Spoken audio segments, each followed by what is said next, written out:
Good afternoon and welcome back to the Public Service Commission of South Carolina as we resume this proceeding in docket number 2023-121E. Let's take a roll call of commissioners. With us virtually, we have Commissioner Irvin and Commissioner Carol Lee Williams. Present in the hearing room, we have Commissioner Justin Williams, Vice Chair Powers, Commissioner Thomas, Commissioner Caston, and Chair Belser. We will proceed, continue with public witnesses. Alliance for Transportation, Electrification. Mr. Edelson, are you present? Good afternoon.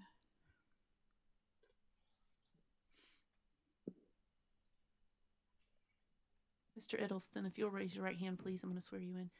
Do you affirm the testimony you're about to give will be the truth, the whole truth, and nothing but the truth? Thank you.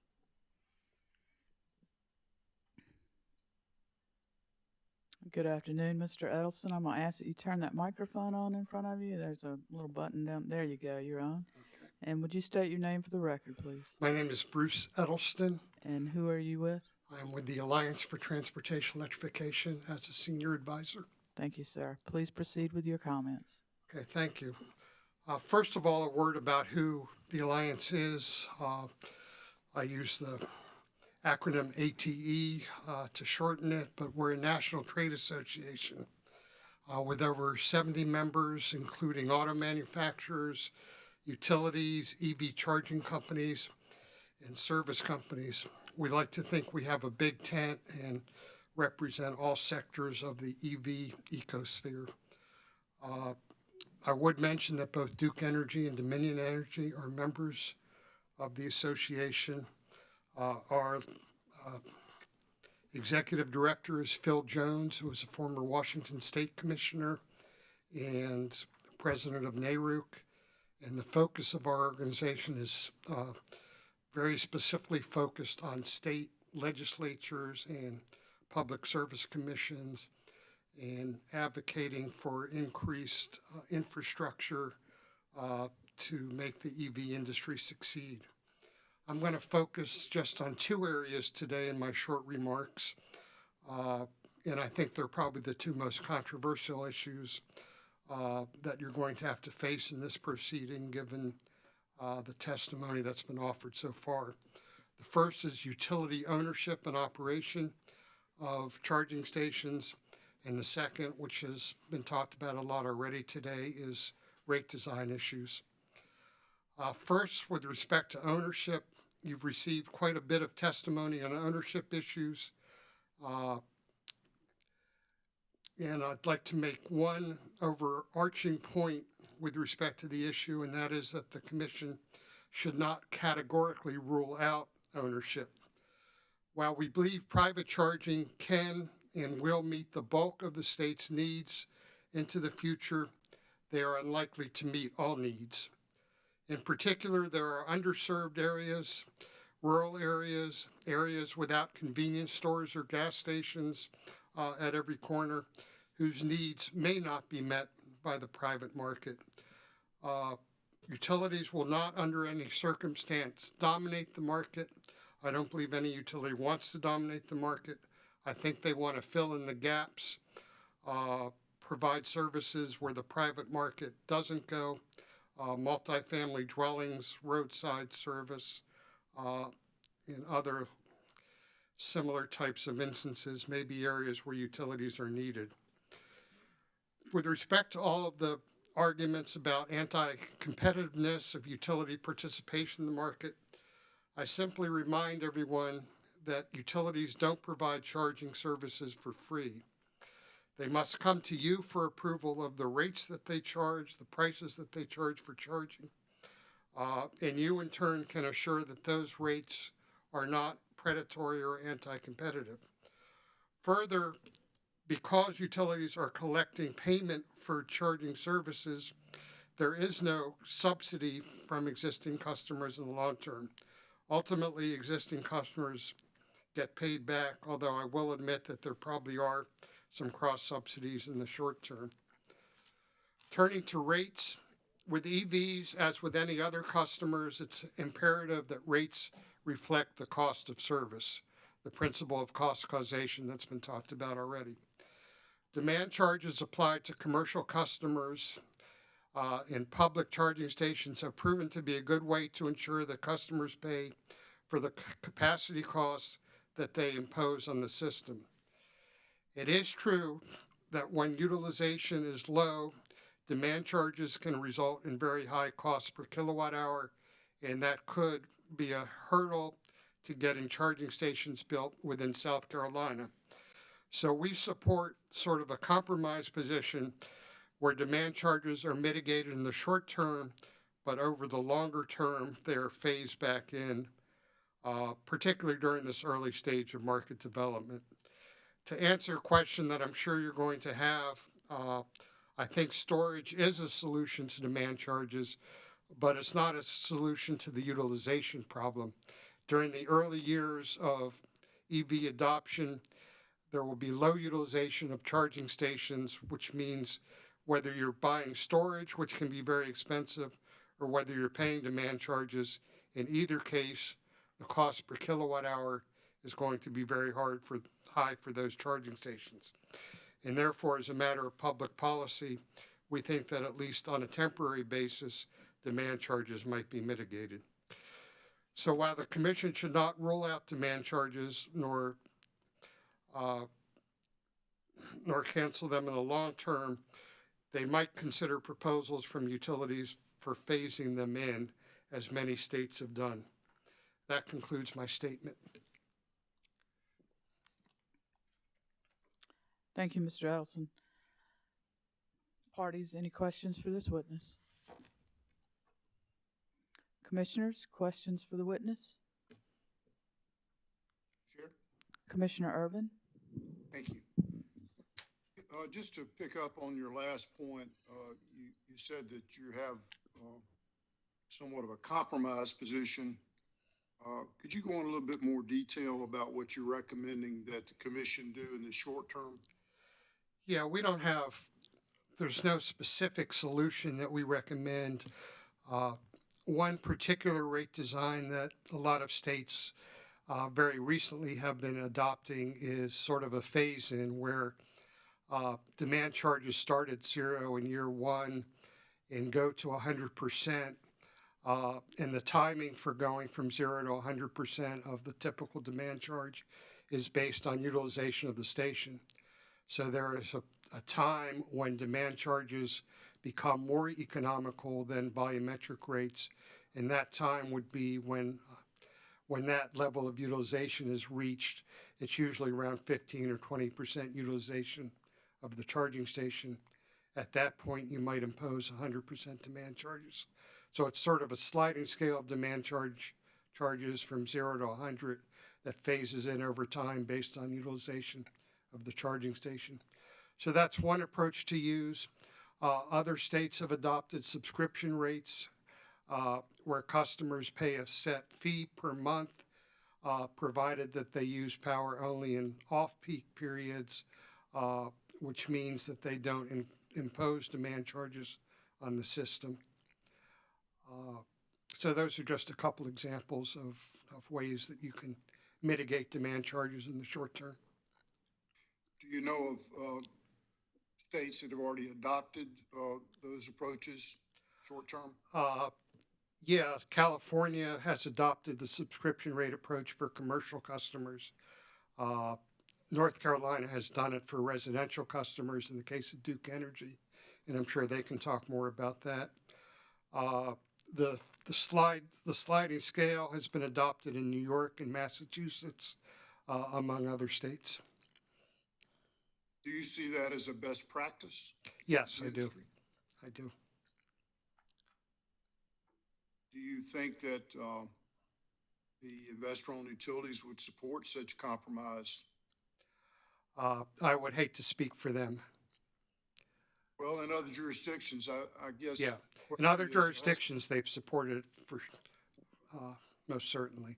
We can't talk over each other. The court reporter has to get down everything everybody's saying. She can't do that when two people are talking at once. Thank you. Those are all the questions I have. Thank you. Thank you, Commissioner Irvin. Commissioners, further questions? Mr. Edelson? Chair Belser, Commissioner Carolee Williams. Thank you. Mr. Edelson, good to see you. Good to have you here this afternoon. Thank you. Good to see you. Do you have a position on the transportation electrification plans? No, we don't have a position for or against them. We do know that they've been adopted in many states and seem to work out well in those states where it's been adopted, but we haven't taken a position. Okay. And their relationship to the IRPs that we already participate in? Any comment there? I think the IRPs certainly provide part of the data that would normally be provided in the transportation electrification plan, but the IRP doesn't get into specific EV programs or data or projections for the future of what might be needed. It does do a good job of determining what kind of infrastructure development will be required. The IRP does a good job at that. So the IRP, I'm sorry, the IRP could be a part of the transportation electrification plan, but it's not the whole picture. Do you know how any of our neighboring states handle transportation electrification planning? Whether it's a part of the IRP or elsewhere? I don't believe any of the neighboring states have transportation electrification plans right now, at least not that I'm aware of.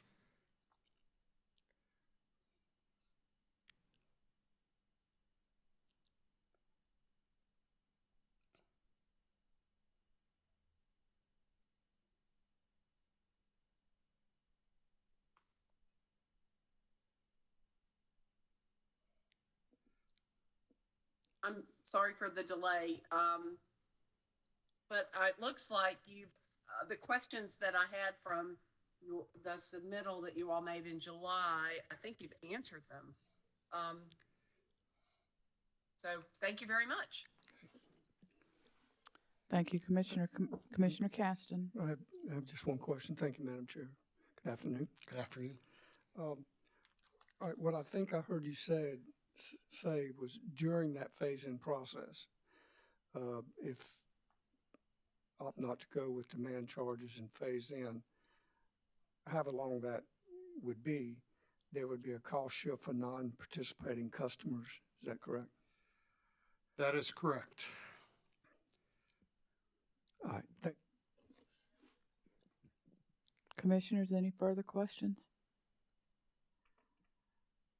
Mr. Edelson, thank you for traveling to be with us. I think you traveled in from Atlanta. From Atlanta, so thank you for coming over to be with us today. We appreciate your comments and your testimony. Thank you, sir. Thank you. You're excused.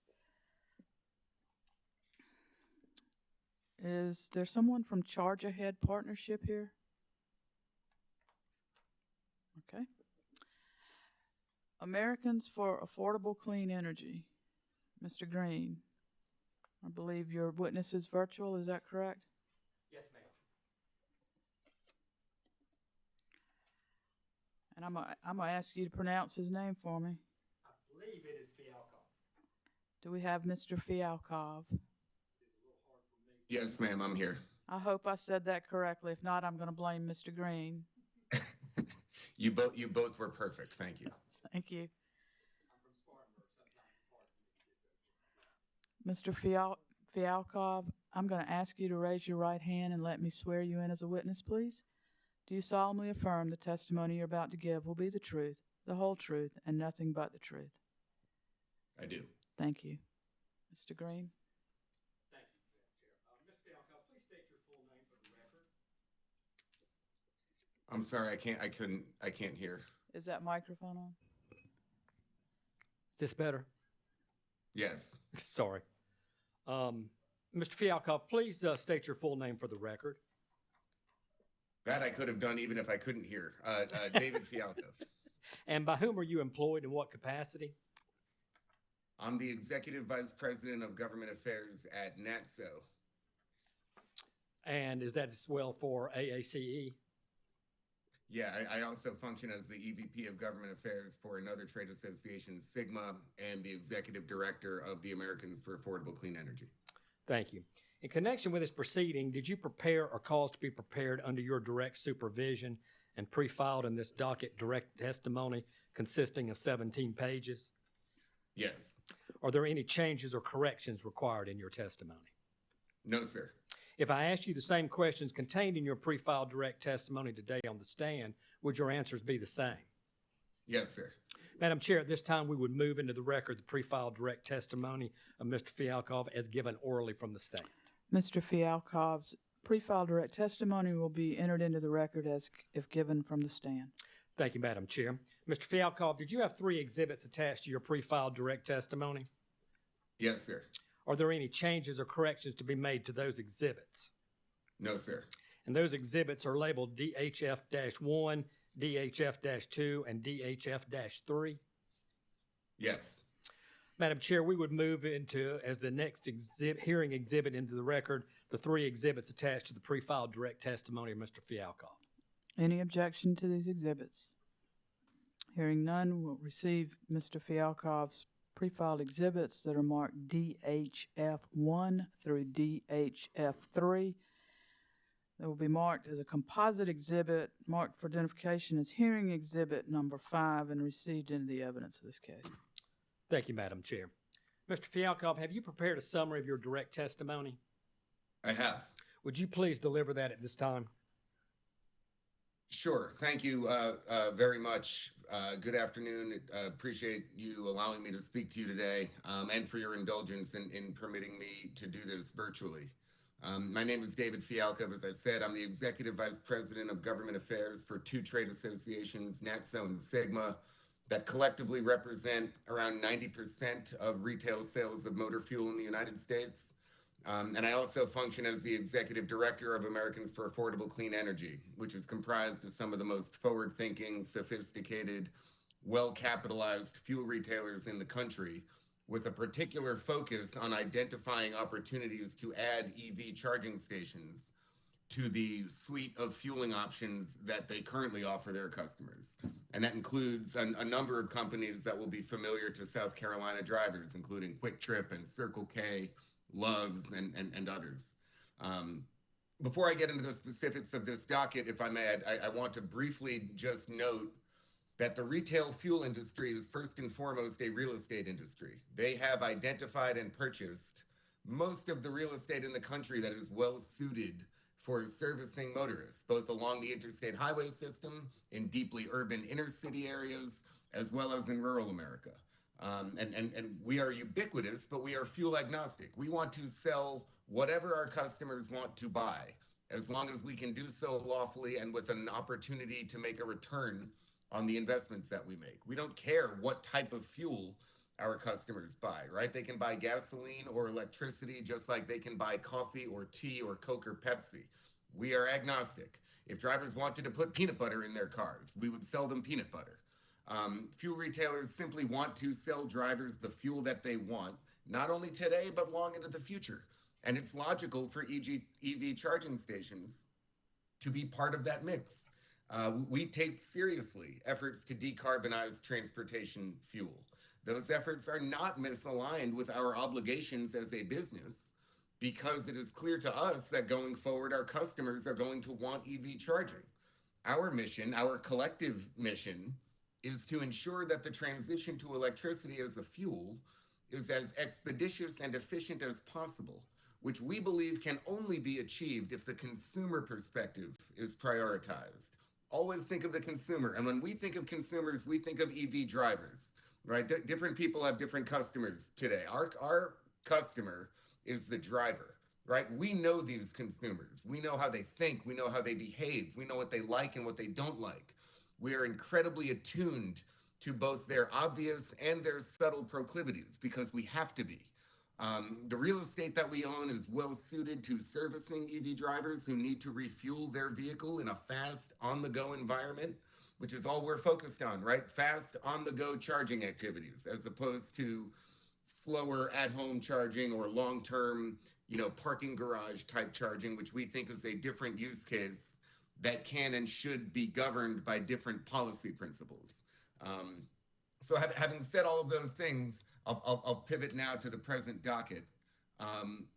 Congress required this body and other state PUCs around the country to pursue EV-specific rate cases that accelerate third-party investment in EV charging infrastructure. The objective of that provision was to ensure that alternatives to traditional demand-based electricity rates are made available to EV charging station owners. That was the objective.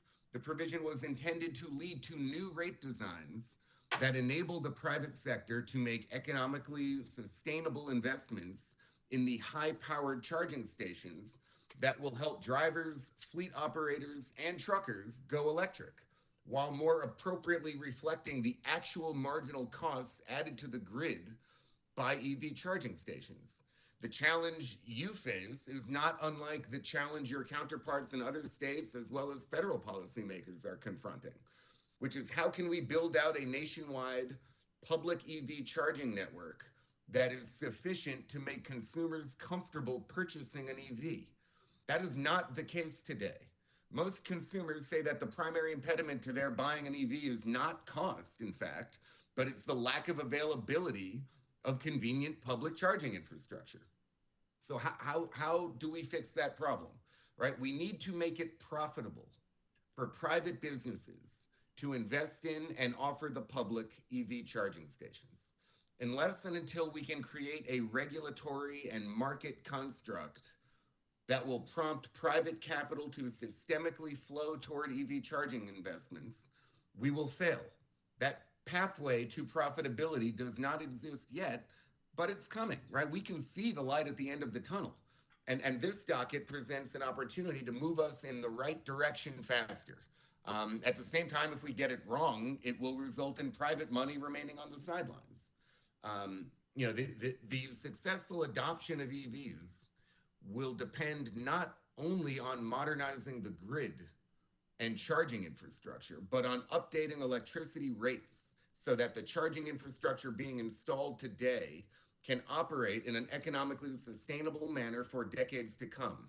And the fact is, the commercial rates present today were by and large not designed with the unique electricity load profile of a growing EV fleet in mind, right? Demand charges are designed to capture the marginal costs imposed on the grid by high capacity, high utilization infrastructure, like a factory. But when traditional demand charges are imposed upon high capacity, low utilization infrastructure, like an EV charging station, they can place a disproportionate cost burden on station owners. And that is not just an unavoidable fact of life, it is a choice that we can either make or not make. And the high-powered fast charging stations that South Carolina needs to serve EV drivers has just a drastically different load profile than most commercial entities, with long periods of dormancy punctuated by spikes in activity. And unlike most commercial operations, the demand profile is driven by real-time customer activity. So it's just more difficult for these stations to optimize their load profiles. And this problem is not abstract or hypothetical, by the way, right? It's playing out in real time in other states where we are seeing the costs of operating a charger within a state can vary exponentially depending upon the service territory within which one is operating. And that's bad policy in every way, right? Imagine if it costs $3 a gallon to refuel in one town, but $25 a gallon one town over. That is incoherent and it's unnecessary and it's regressive, right? It forces EV owners that have residential charging capabilities to pay far less for refueling than probably lower income citizens who may live in apartments or in cities and will have to charge their cars at public fast charging stations. And it's going to be a headwind to anyone who wants there to be high quality, ubiquitous EV charging stations the way there are high quality, ubiquitous fuel pumps today, right? The prospect of high demand charges will render EV charging stations prohibitively uneconomical for the private sector, which is the opposite of what we should be trying to achieve in this docket. And it also seems premised on a misplaced notion that we should be trying to dramatically alter consumer behavior by punishing anyone who charges their vehicle at night or in the morning, which is when many people refuel today. Not everyone can restructure their lives or their businesses in order to accommodate that utility preference, right? Why would anyone abandon a gas-powered car, which has transparent, digestible, stable pricing schemes, for an EV that could cost 10 times more to refuel if you charge on your way home from work instead of being able to sneak away and charge during your lunch break? Think about the consumer. We cannot be so untethered to the objective realities of consumer behavior and preferences. Congress knew that when they enacted the bipartisan infrastructure law, which is why they required PUCs to proceed with dockets like this one. They didn't want to spend billions of dollars on EV charging station grants if those stations were going to exist in an unsustainable market. And this is all to say nothing of the inequities that are associated with compelling ratepayers to pay higher utility bills in order to underwrite utilities' investment in their own charging stations, which incidentally would not be subject to the commercial risk or the demand charges that they try to impose upon private companies that are considering investing in that market, right? This commercial and social disequilibrium would be remedied by just a common, predictable, stable, EV-specific rate applicable on the same terms and conditions to all charging station owners. Without meaningful reforms like that, I'm just concerned that private capital will remain on the sidelines. And if utilities are the only entities motivated to install fast charging stations, there will be no one in the value chain incentivized to ensure that the consumer experience of charging their vehicle is a positive one. And we should always be thinking about the consumer, the EV driver. I understand that some are suggesting we should simply continue to employ demand charges that make sense for other commercial use cases and just apply them to this new use case of EV charging. And I understand the notion of cost causation, and I don't inherently disagree with those principles. But the converse of that is that we shouldn't be imposing penalizing costs on charging stations that are not actually causing more costs. It is a straw man to stand here and say that traditional demand charges are the only mechanism that we have to charge drivers more money for energy at certain times of day. Right? Congress found, we agree, that demand charges are just an inelegant way of doing that, right? Today, for example, gasoline costs more money when people are refueling when the market is tight, but not to such a degree that they may have to spend 6 months worth of their refueling budget on a single refueling event. That is not viable. Buying at retail prices and selling at retail prices is not a viable business model. It will make charging stations unprofitable for the private sector. And if chargers are unprofitable for the private sector, who will install them? Where will they install them? Will they install the chargers at locations that consumers want to go? Or will they potentially be installed in other locations, vacant parking lots or places with no adjacent amenities? What will guide that decision? I don't know. I don't know what utilities' incentives will be to ensure that the charger is located in safe, well-lit locations where a driver will feel safe recharging for a very long time. When chargers break, which they do, who will be incentivized to fix them promptly? I don't think utilities will, because they're making their money on the charger and the underlying rate. That's a serious problem, and it's also not hypothetical. There are dozens of articles being written all around the country about the broken down, stranded charging assets that no one is economically motivated to fix. It is frustrating drivers who have already bought an EV, and it's discouraging other drivers from buying an EV in the first place. Think about the consumer.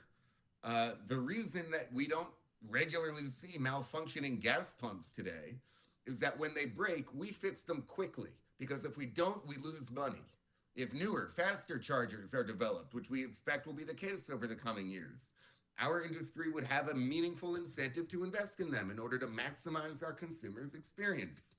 We did the same thing with pay at the pump, where you can put a credit card into the gas pump, right? That happened relatively quickly because our customers demanded it. Utilities, I don't think, would have that same incentive. There needs to be someone in the value chain who only makes money if the customer's experience is a positive one. And creating that pathway to profitability is how you get private capital to invest in charging stations. And that's how you get customers more likely to buy an EV. That's what we want to do. It's what our members are eager to work with you and anyone else in the state to try and make that happen quickly and efficiently as possible so that we can begin installing EV charging stations throughout South Carolina. Thank you again for the opportunity to testify today. I look forward to the discussion. Thank you, Mr. Fialkov. Madam Chair, Mr. Fialkov is prepared to answer questions from other parties and the commission. Thank you, Mr. Green. Parties, questions for this witness? Nothing from the parties. Commissioners, questions for this witness? Commissioner Caston? Thank you, Madam Chair. And good afternoon, Mr. Fialkov. Hi. On page 13 of 17 of your direct testimony, you talk about allowing electric utilities to directly provide EV charging services and do so using electric chargers included in the utility rate base poses a risk of cross-subsidization through which any losses incurred by the regulated utility potentially are spread across the utility's entire customer base, and the utility later made whole through increased customer rates. With that in mind and thinking about, you know, what we've heard from others, and including you, if appropriate charges, you know, such as demand charges for peak time and all, are not charged, does this cross-subsidization still not occur?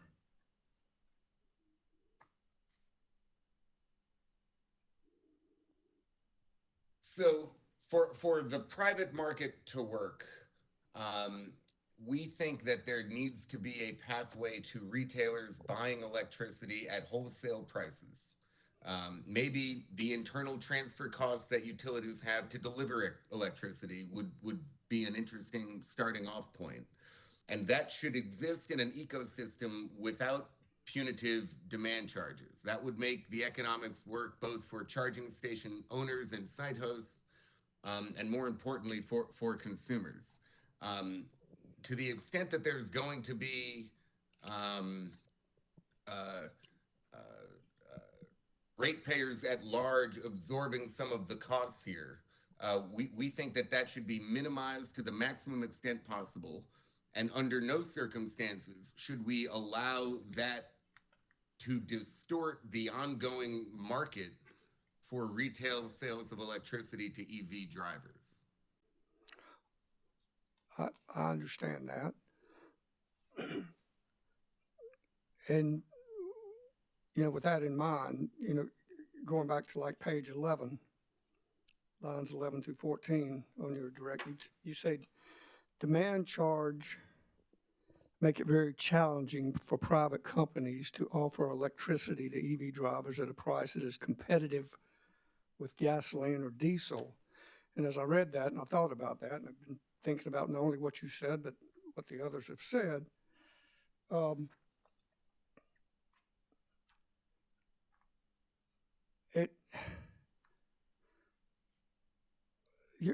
you haven't said this specifically, but it sounds like the commission should subsidize this EV charging to be more competitive with gasoline and diesel. And if that was done, would this be appropriate to gasoline and diesel companies and the non-using public? So I'm not intending to ask the commission to subsidize electricity for EV. If I'm understanding your question correctly, and if not, obviously I have no doubt you'll jump in and correct me. But we are not asking the commission to come up with a rate that will subsidize the provision of electricity to EV drivers such that it is at parity with gasoline and diesel. I think that there are other, you know, got a long multi-decade history now of coming up with incentive constructs and mechanisms that help make commercially viable sources of energy that are cleaner but potentially more expensive than others. So I think that there are a number of ways that we can bring retail sales of electricity at cost with retail sales of gasoline. I think over time the market will do that on its own if it is allowed to fully penetrate this space. We simply want the PUC to come up with a rate that provides a viable pathway to that endpoint such that retailers are comfortable investing in charging stations that today are unprofitable and for the foreseeable future are unprofitable, but able to nevertheless anticipate a day in the future where those may in fact be profitable and worth the investment ahead of the game today. Is that responsive, sir? It is. So taking all that together, are you saying that you're not suggesting that the commission provide or allow a cost shift? You're suggesting that we try to come up with some rate structure that doesn't have a cost shift, but is still competitive. Is that correct, or did I just read way too much into that? So I'm not sure if we're talking past each other or not. The objective we have here is to take what we know about consumers' driving habits and preferences, which is that they want fast, inexpensive fuel as in a convenient kind of stable scheme, right? And the message I am trying to deliver to you is that such a volatile pricing scheme where the cost to refuel can be 10x more or less depending on whether you're refueling in the afternoon or in the morning. Even if when you're refueling in the afternoon, it's at par with gasoline, that entire picture is so intimidating and disruptive to potential EV drivers who we know, because they're coming to our stores and buying gasoline today, that they're not going to make that transition. So to the extent, I'm sorry, sir, it looks like you're about to. No, you finish, please. I'm just going to say, to the extent we are trying to come up with a new scheme that will effectively incentivize our membership to install EV charging stations, which is the congressional directive, the message I'm trying to deliver to you is simply that the way to encourage third-party investment in EV charging stations is to develop a regulatory backdrop that makes investors comfortable that they will be operating on a level playing field, selling a technology that there's a viable pathway where they think consumers will ever want to buy it. And we don't think consumers will ever want to buy EV electricity for an EV if we are going to be subject to this kind of antiquated pricing construct. Okay, I understand that. But our role also is to consider the wants and needs of the non-participating customer also. Would you agree? Yes. And thinking about all this stuff, and something I think Mr.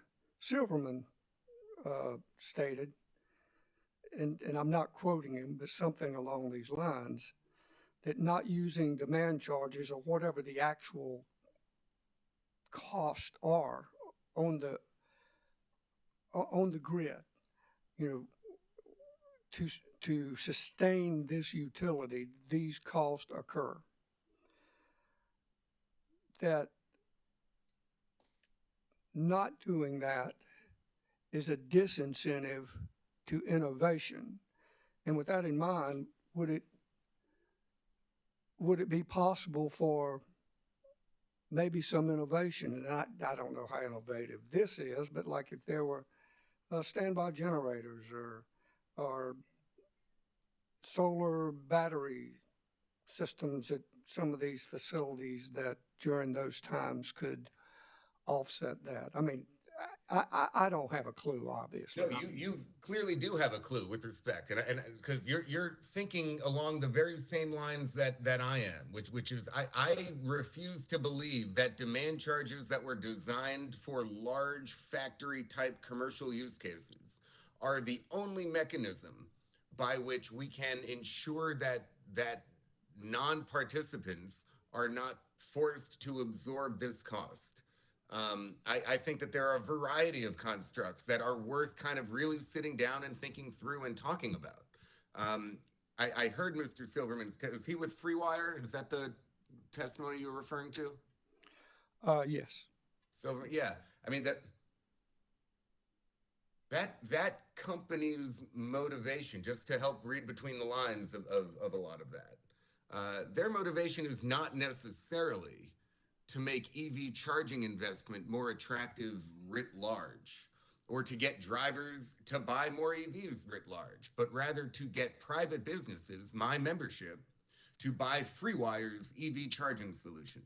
And FreeWire recognizes that demand charges exist in most parts of the country and are an impediment to private companies, my members, making EV charging station investments. So they not unreasonably tailored their particular product to help their customers, again, my members, overcome those demand charges.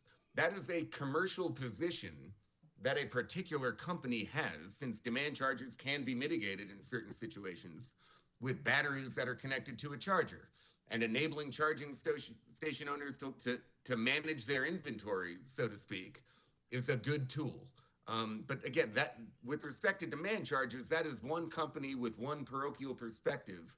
Most other charging station companies disagree with that perspective.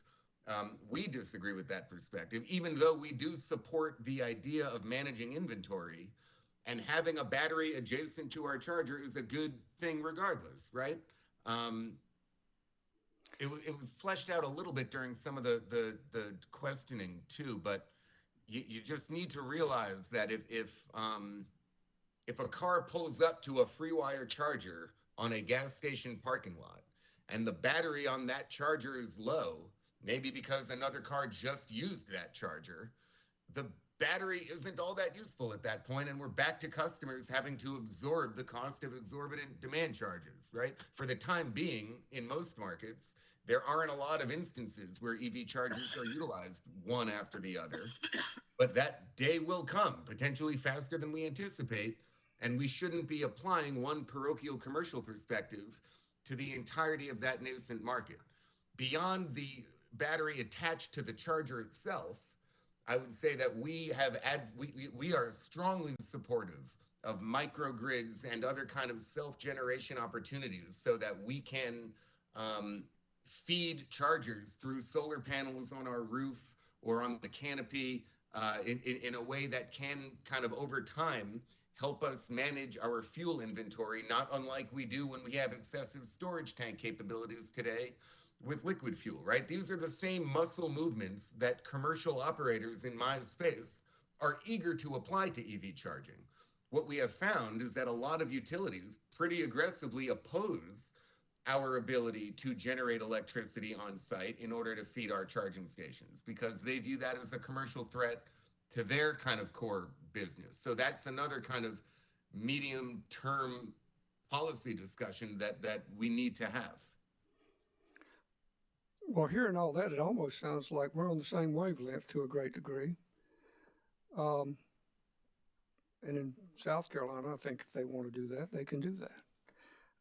So, and again, I understand that FreeWire, like ChargePoint and everyone else, they're in it for the business. Nothing wrong with that, just as your folks are. But I also not only need to balance that and the concerns of the utility, but also the customer. So it seems that there is one school of thought that perhaps we can use regulatory bodies to dictate a certain rate structure that may impose cross-subsidization, cost shift. At another school that says, well, let's figure it out. Let's find some technologies to make this work. And kind of sounds like where I thought you were more so. Is that a fair statement? I hate to do it, but is what exactly a fair statement? I want to just be sure that I'm... That trying to find whether it's innovative technologies or some way to do this, absent shifting the cost to the customer, is a preferred way? When you say customer, I assume you mean a non-EV driving... Right, the non-participating customer, yes, sir. Yes, the perfect solution would be that for sure.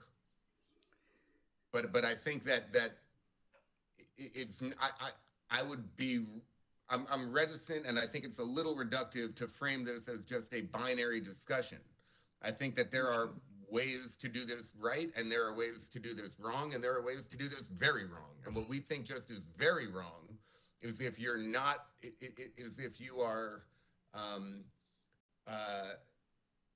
if we result in a systemic competitive disequilibrium that would basically make it impossible for me or for anyone to articulate a viable business case for a private unregulated entity to install a fast charging station for EV drivers, right? That is what we should be trying to avoid, step one. And then I think that there are a lot of innovative ways that we can avoid that will require coming up with new schemes and rate constructs to accommodate this new nascent market. Okay.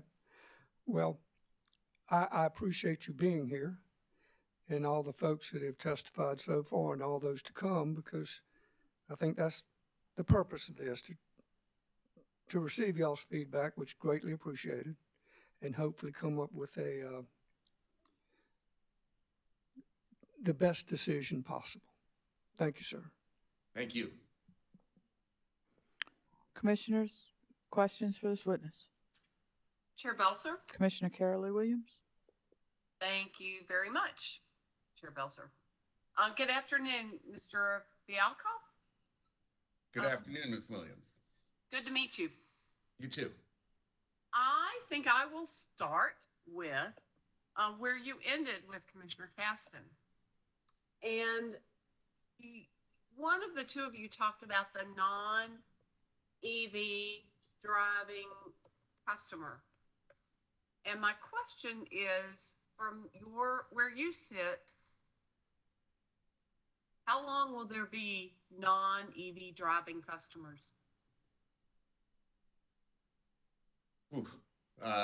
I think that for the foreseeable future, there will be non-EV driving customers.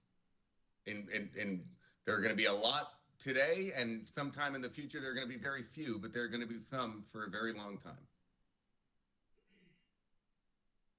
Well, and of course, what I'm trying to get at is the cost shift. And I'm sort of in my mind's eye thinking about, when that cost shift becomes, if there is a demand charge, and forget what I just said. If there is a cost shift, no matter where it comes from, there certainly appears to currently be, with the trajectory that the car manufacturers are talking about in terms of their EV production, would it be true that over time there will be fewer non-EV drivers? If OEMs live up to their aspirational public statements on their production timelines, then yes, in the near future there will be a lot more EV driving customers.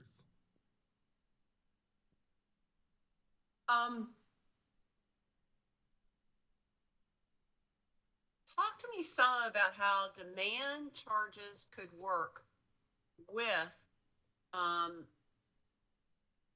incentives or with time of use pricing. Do those two work well from the angle of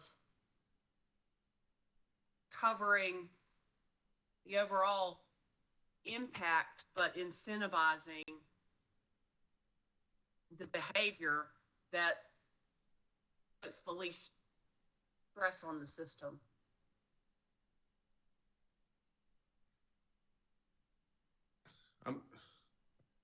I'm trying to understand what exactly you want me to talk about. I think that the challenge that we're kind of running into, if I'm hearing you the right way, and again, if I'm not, I have no doubt that you will jump in and correct me. But we are trying to avoid what, at least intuitively, is an incoherent scenario where you can spend 6 times your fueling budget in one activity, whereas if you charged at another time that is more optimal from the utilities perspective, you are able to charge far more cheaply, right? Right. So figuring out a way that you can control customer behavior enough so that they are charging during times that are more suitable for the utilities demand profile, without that incoherent outcome, is the objective that I think we're all trying to move toward.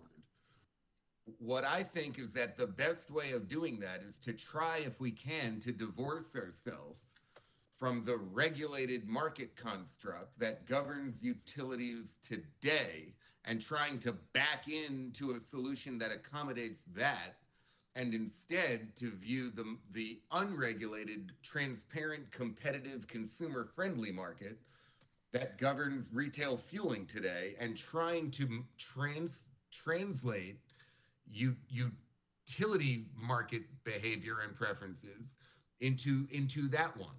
And I think that over time, what you would see, if we are truly able to, if we snapped our fingers tomorrow and every driver had a brand new EV in their driveway, there would be enough motivation on the part of the market to install the type of charging activity over time, and generation and microgrids on site to help feed that charger, simply because the market responds to consumer demand when it is unambiguous and when there's a pathway to generating a return on investment, right? I think we should be trying to move in a direction where we are allowing the market to fix this problem, rather than trying to kind of put a round peg in a square hole, which is all we know today, right? Because we haven't had this problem before. But we shouldn't be assuming that the impediments and lack of kind of creative rate structures that we haven't had occasion to develop before, the fact that we aren't able to do it on this phone call should not mean that we will perpetually be unable to do it forever and just fall back onto demand charges because that's all we know, right? We landed on the moon. We should be able to do this in a way that's coherent and enables both utilities, consumers, and fuel retailers to kind of navigate this transition in lockstep. Thank you. I want to switch gears to something that you may be one of a handful of experts on from a need perspective, and that is the question of host capacity maps and their value. Because if I understand who you represent, your your members are the folks who are trying to decide and figure out, where the market economic proposition makes sense for them to invest EV charging facilities. So do you have an opinion about the value of hosting capacity maps to the private industry? So here's how I'll answer. I'll give you some kind of anecdotal information just that I'm getting from members in different parts of the country that are having similar conversations with utilities. The first thing I'm hearing is that if there's a really good location, like a beautiful convenience store with restrooms and a restaurant, and it's clean and well lit and families are comfortable going there, and the owner of that real estate wants to install a charging station, it is difficult when they are working with a utility who is insisting that it is far easier for them to instead install a charging station somewhere else in a similar market, but just close proximity, but not on site, right? Because then suddenly we are tethered to something other than consumer demand. Walk through just some of what those kind of utility conversations are like. So we will say a fuel retailer interested in applying for a grant program. We'll call a utility, and the utility is servicing each location. They will say they have the ability to easily supply up to X power at a given site. X is different at every site, and it changes as the date changes from the ultimate date by which we need the infrastructure to be completed, right? We can rarely get utilities to explicitly say how much power they are able to provide with respect to a specific project request, except they are simply able to say that one request is either less than what they can do or too much relative to what they can do. And it gets even more challenging as more potential site hosts within a given geographic vicinity express interest to a utility in installing charging stations, because now suddenly you're having to spread the capacity around multiple different site hosts, right? I think that as more chargers are installed and more demand begins to pick up, there's an expectation that we will begin to need to kind of self-fund a lot of these investments and a lot of upgrades and things like that, which we do now, right? Most companies that own gas stations don't just own that gas station. They also own really large storage tanks that are at a terminal nearby. Or a lot of them own boats. A lot of them own trucks. They invest in the ancillary supply chain infrastructure that's necessary to facilitate refueling. And they're fully prepared to do that with respect to electricity as a fuel as well, right? But they're only really able to have that conversation if they think that they're feeding into a competitive, viable market landscape.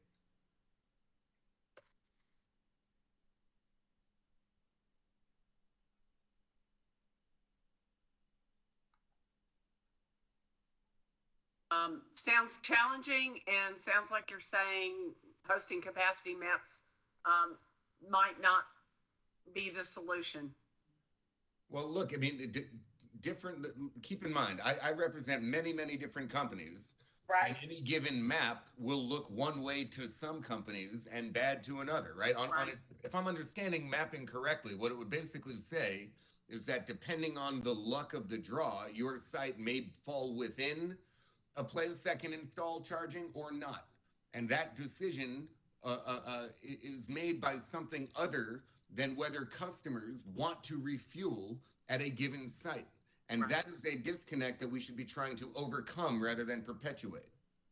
I asked the question about hosting capacity maps, but others in this docket have talked about tools, windshield kind of opportunities where when I read about them, I could imagine that your members could sit in the comfort of their office and evaluate one of a number of factors that they would evaluate before they made the decision to invest in in EV charging and adding that to their station. So does that change your answer at all? If what I'm talking about is sort of a windshield tool to help them evaluate, at least at that moment, the viability from an energy perspective of that investment.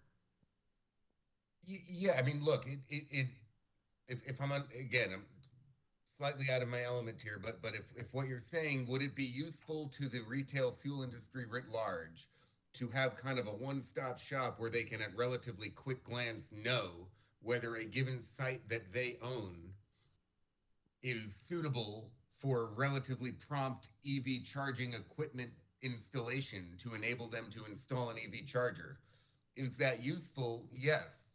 But it would be discouraging if that were taken as kind of the written in stone determination as to where EV charging stations go and don't go, right? The gas stations that are ubiquitous throughout the country today were not chosen by a bunch of people in a office deciding that's where we should put gas stations, right? We over time, customers through their purchasing habits signaled to the market that gas stations should go in certain places. Yeah. And we To be should fair- be a lot. Go ahead. I'm sorry, please. To be fair, what I read was it was more of an indicator of where there was infrastructure in place at that moment. It was just one piece of the information. I don't think it was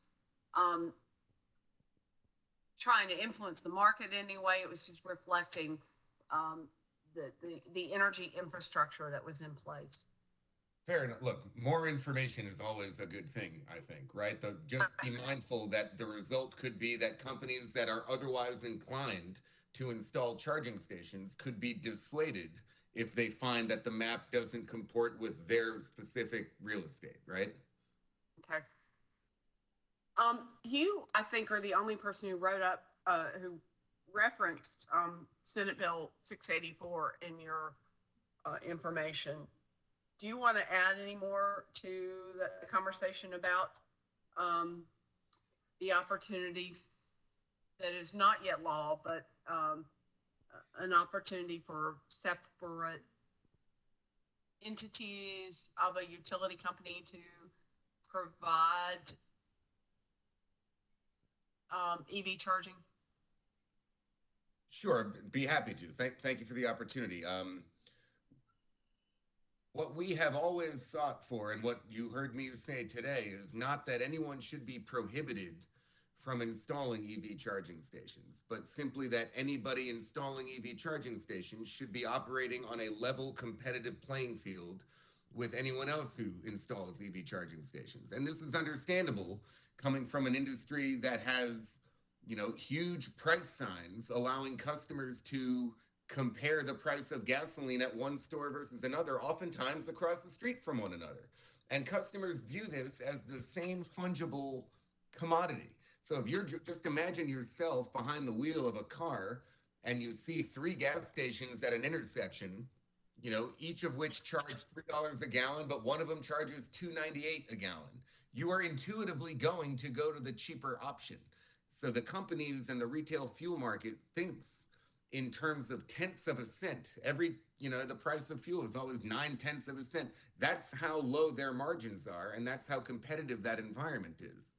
So to the extent that regulated utilities insist upon installing EV charging stations, we don't think that there's anything inherently wrong with that, provided they're doing it in a way that doesn't distort the competitive level landscape that we think is necessary to encourage private capital to flow to this. So that's why we thought, at least what my understanding of that bill was, is that it would allow utilities to do that, provided they are not able to leverage ratepayers or any kind of guaranteed rate of return environment to give them an artificial competitive advantage over others that are unregulated.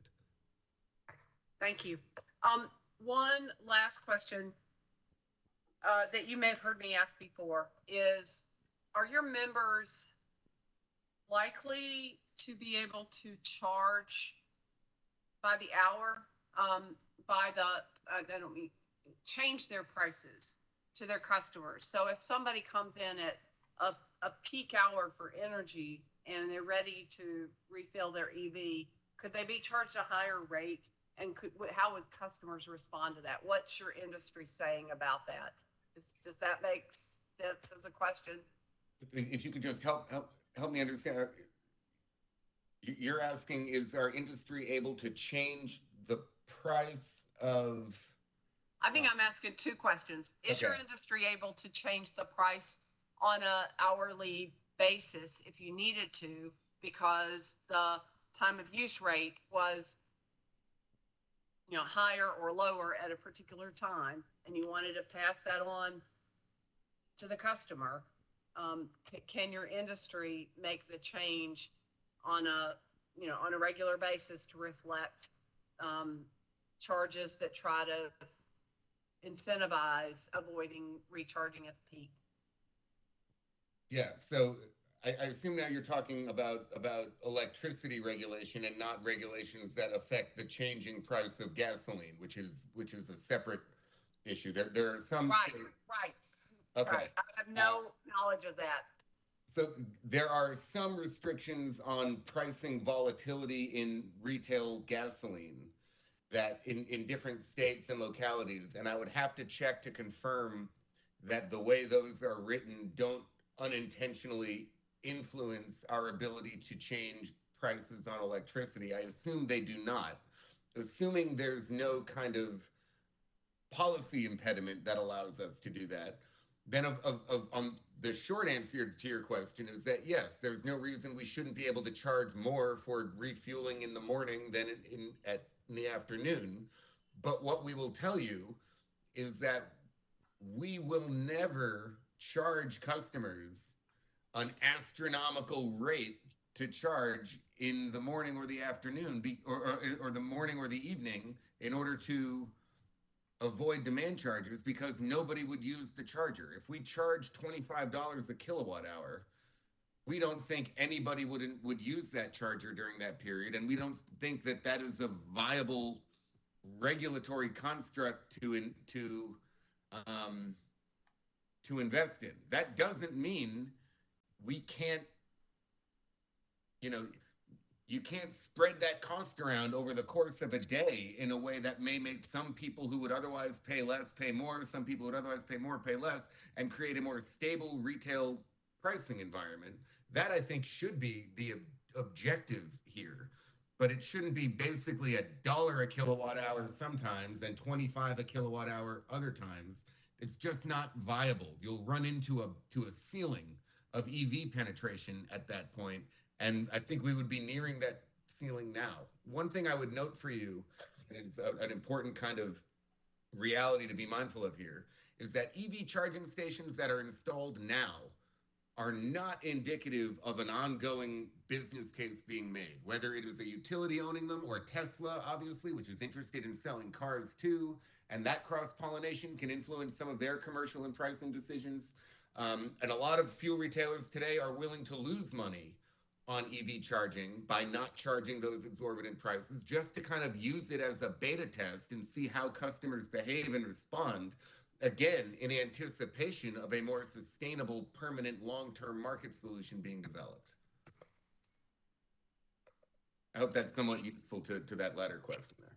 It is, and just so you know, I was not asking about passing on a demand charge or trying to change the price in order to cover the demand charge. I really was talking about time of use rates, and my follow-up question for that, which wouldn't vary as much as dealing with the demand charge, is, are customers able to deal with, for example, if I drove from Charleston to Greenville and back in one day, I might have to fill up in the morning and fill up sometime in the afternoon. If I went to the same place going up and down 26, if I filled up at one rate in the morning, how am I going to feel in the afternoon if I'm paying more or less depending on the time of year? What's the research about customers and how they feel about that. It is important enough. Convenience stores, gas stations are habitual purchases. You know what I mean? People go there kind of regularly without even thinking about it. They buy coffee, they buy fuel, they buy soda, breakfast, newspaper, what have you. Once that habit is broken, there is a fear that it will never be replaced, right? If you go to a place for coffee every morning and then one day they don't have coffee there, you're going to be reticent to have that be the place that you go every morning. You're going to find a new place. So if your charging market construct is so volatile that they could show up one day and feel like you're gouging them simply because you need to figure out a way to be profitable with the time that they decide to charge their car, it's just not a viable interaction with consumers that we would want to kind of perpetuate and invest into. I hope, does that make sense? Like we're allowed to, you can charge $2 for gasoline in the morning and $10 in the afternoon today, but that's very mediocre business. Right. And I certainly didn't mean, again, I'm not talking about the demand charge. I didn't mean to be talking about that kind of shift in price. But, you know, what I hear you saying is that we shop based on habit and we have some buffer to what we accept in price. And so seeing a price change within a day, which is really true with gas stations too, is something we've really gotten used to. So the idea that I might pay one price off peak and another price on peak, the price wouldn't be that different. That's my takeaway from what you're saying. If the price wouldn't be that different, I'm sorry. If, you know, the difference between $3.50 and $3.60 is one thing, the difference between $3.50 and $15 is an entirely different proposition. I was only talking about the former, not the latter. Yeah, so that's what I think the useful, and we do that today with gasoline. You know what I mean? Like there will be times where a store is running low on fuel and doesn't want to sell all of their fuel before another truck comes to deliver. So they've signaled to customers, you probably we would rather you not come here right now, and they do that by raising the price. And the reverse is true, right? The fuel retailers that are a member of this organization today have at least a regional, if not a national footprint enough that they are able to massage where supply goes based on the pricing signals that they're seeing at wholesale and that how they know customers will respond to pricing signals at retail. And these are the very same muscle movements that we think are very applicable to this new market, provided there can be some kind of assurance that there's an opportunity to generate a return on investment. Mr. Bialko, thank you very much. I've learned a lot. I've enjoyed talking with you. Thank you, ma'am. Commissioners, any further questions for this witness? They are ready for me to be done. I assure you that. Mr. Green, any redirect? No redirect. Thank you, Madam Chair. Mr. Fiakov, thank you very much for your appearance today and your testimony. We appreciate you sharing your thoughts with us. And with that, Thank you all very much. You may be excused. There's a difference today, in case you haven't noticed.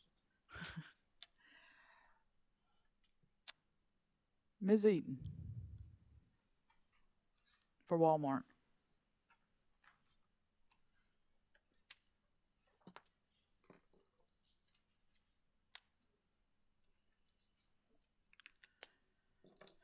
This is Ms. Perry, who is virtual. Witness Perry.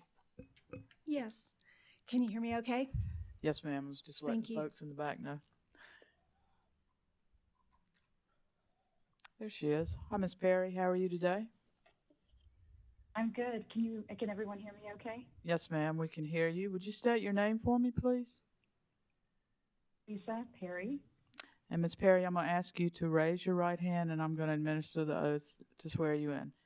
Do you solemnly affirm the testimony you're about to give will be the truth, the whole truth, and nothing but the truth? I do. Thank you. Ms. Eaton?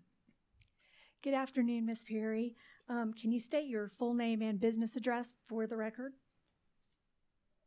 Lisa Vickers Perry. My business address is 2608 Southeast J Street in Bentonville, Arkansas, 72716. And for whom do you work and in what position?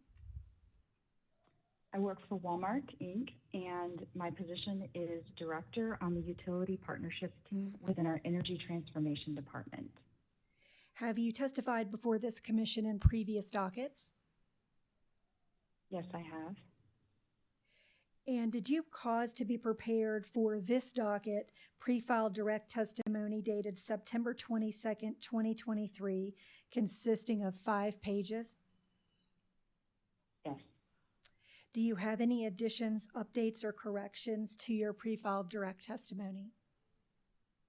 The only correction I have is my position. I was listed still as a senior manager and recently was promoted to director, so that's the current position. Thank you. And that's the only correction? Yes. If I were to ask you the same questions contained in your pre-filed direct testimony today, would your answers be the same? Yes, they would. I move that the commission accept Ms. Perry's pre-filed direct testimony with the one correction of her position into the record as if given orally from the stand. Ms. Perry's pre-filed direct testimony with the correction from the stand will be received into the record as if given from the stand. Ms. Perry, did you also cause to be prepared for this docket 2 exhibits to your pre-filed direct testimony identified as LVP1, which was your CV consisting of 13 pages, and LVP2, which was Walmart Inc.'s verified comments filed in this docket on July 28, 2023, and consisting of 14 pages? Yes. Do you have any additions, updates, or corrections to exhibits LVP1 or LVP2 to your pre-filed direct testimony? Yes, I would make the same correction to LVP1, which I believe still shows me as senior manager, and update that to director. I further move that the commission accept Ms. Perry's exhibit LVP1 with the correction and LVP2 to her pre-filed direct testimony as the next composite hearing exhibit. Ms. Perry's direct pre-filed exhibits LVB1 and LVB2 will be a composite exhibit. The correction noted on LVP1 will be accepted. The composite exhibit will be marked for identification as hearing exhibit number 6 and received into the evidence of the case. Thank you. Ms. Perry, have you prepared a summary of your pre-filed direct testimony? Yes, I have. Would you please read that for us now? Yes. And I apologize in advance. My allergies are going crazy over the last couple of days. So I've been having to clear my throat, but I brought water. Good morning, commissioners, and thank you very much for accommodating me by allowing me to appear today virtually. I will keep my summary brief, but on a national level, Walmart has announced sustainability goals a few years ago, and as part of one of our goals is that we want to be 100% carbon-free without offsets by 2040, and that includes not only our operations from our buildings, but also our fleet vehicles. So all the tailpipe emissions gone from our entire fleet. And we have the largest privately owned fleet in the world. And so it's everything from our delivery trucks to our equipment that we use in our distribution center to our huge Class 8 trucks. And to do this, we will be looking at different fuel types, but one of the important solutions that we're looking at is electric vehicles. And so we have to think about how we're going to charge our fleet vehicles. And we will do this with a combination of level 2 and DC fast chargers. Additionally, Walmart is also active in the public EV charging space. Right now, we are site host in about 250 different locations to over 1,300 public DC fast chargers. As a site host, we do not own, operate, or maintain those chargers. We essentially just rent out space on our parking lot to a third party. However, recently, earlier in this year, I think it was around April, we announced that we are going to start owning and operating our own chargers within our parking lots across thousands of locations. And our timeline is basically between now and around 2035 to get that rollout complete. The reason why we've decided to go to like an own and operate model as opposed to just a site host, and I think the previous witness kind of talked about this, is really controlling that customer experience. Because we found, you know, if a charger doesn't work in our parking lot and a customer comes to use it, they don't blame the charger owner, they blame Walmart. And so we want to make sure that our customers and our associates are having the best experience when they're charging their EVs. And we think that's going to be a very important component to people buying EVs. And I think the previous witness kind of mentioned this is, if your fuel stations, you go to your gas pump and half of them didn't work, I mean, we can't even imagine a world like that. And that's where EV charging stations need to be too. They need to be reliable. People need to know that when they go, they will work. The other reason is we think that Walmart is just a great location. So make sure I get this stat right. There is a Walmart, 90% of Americans live within 10 miles of a Walmart.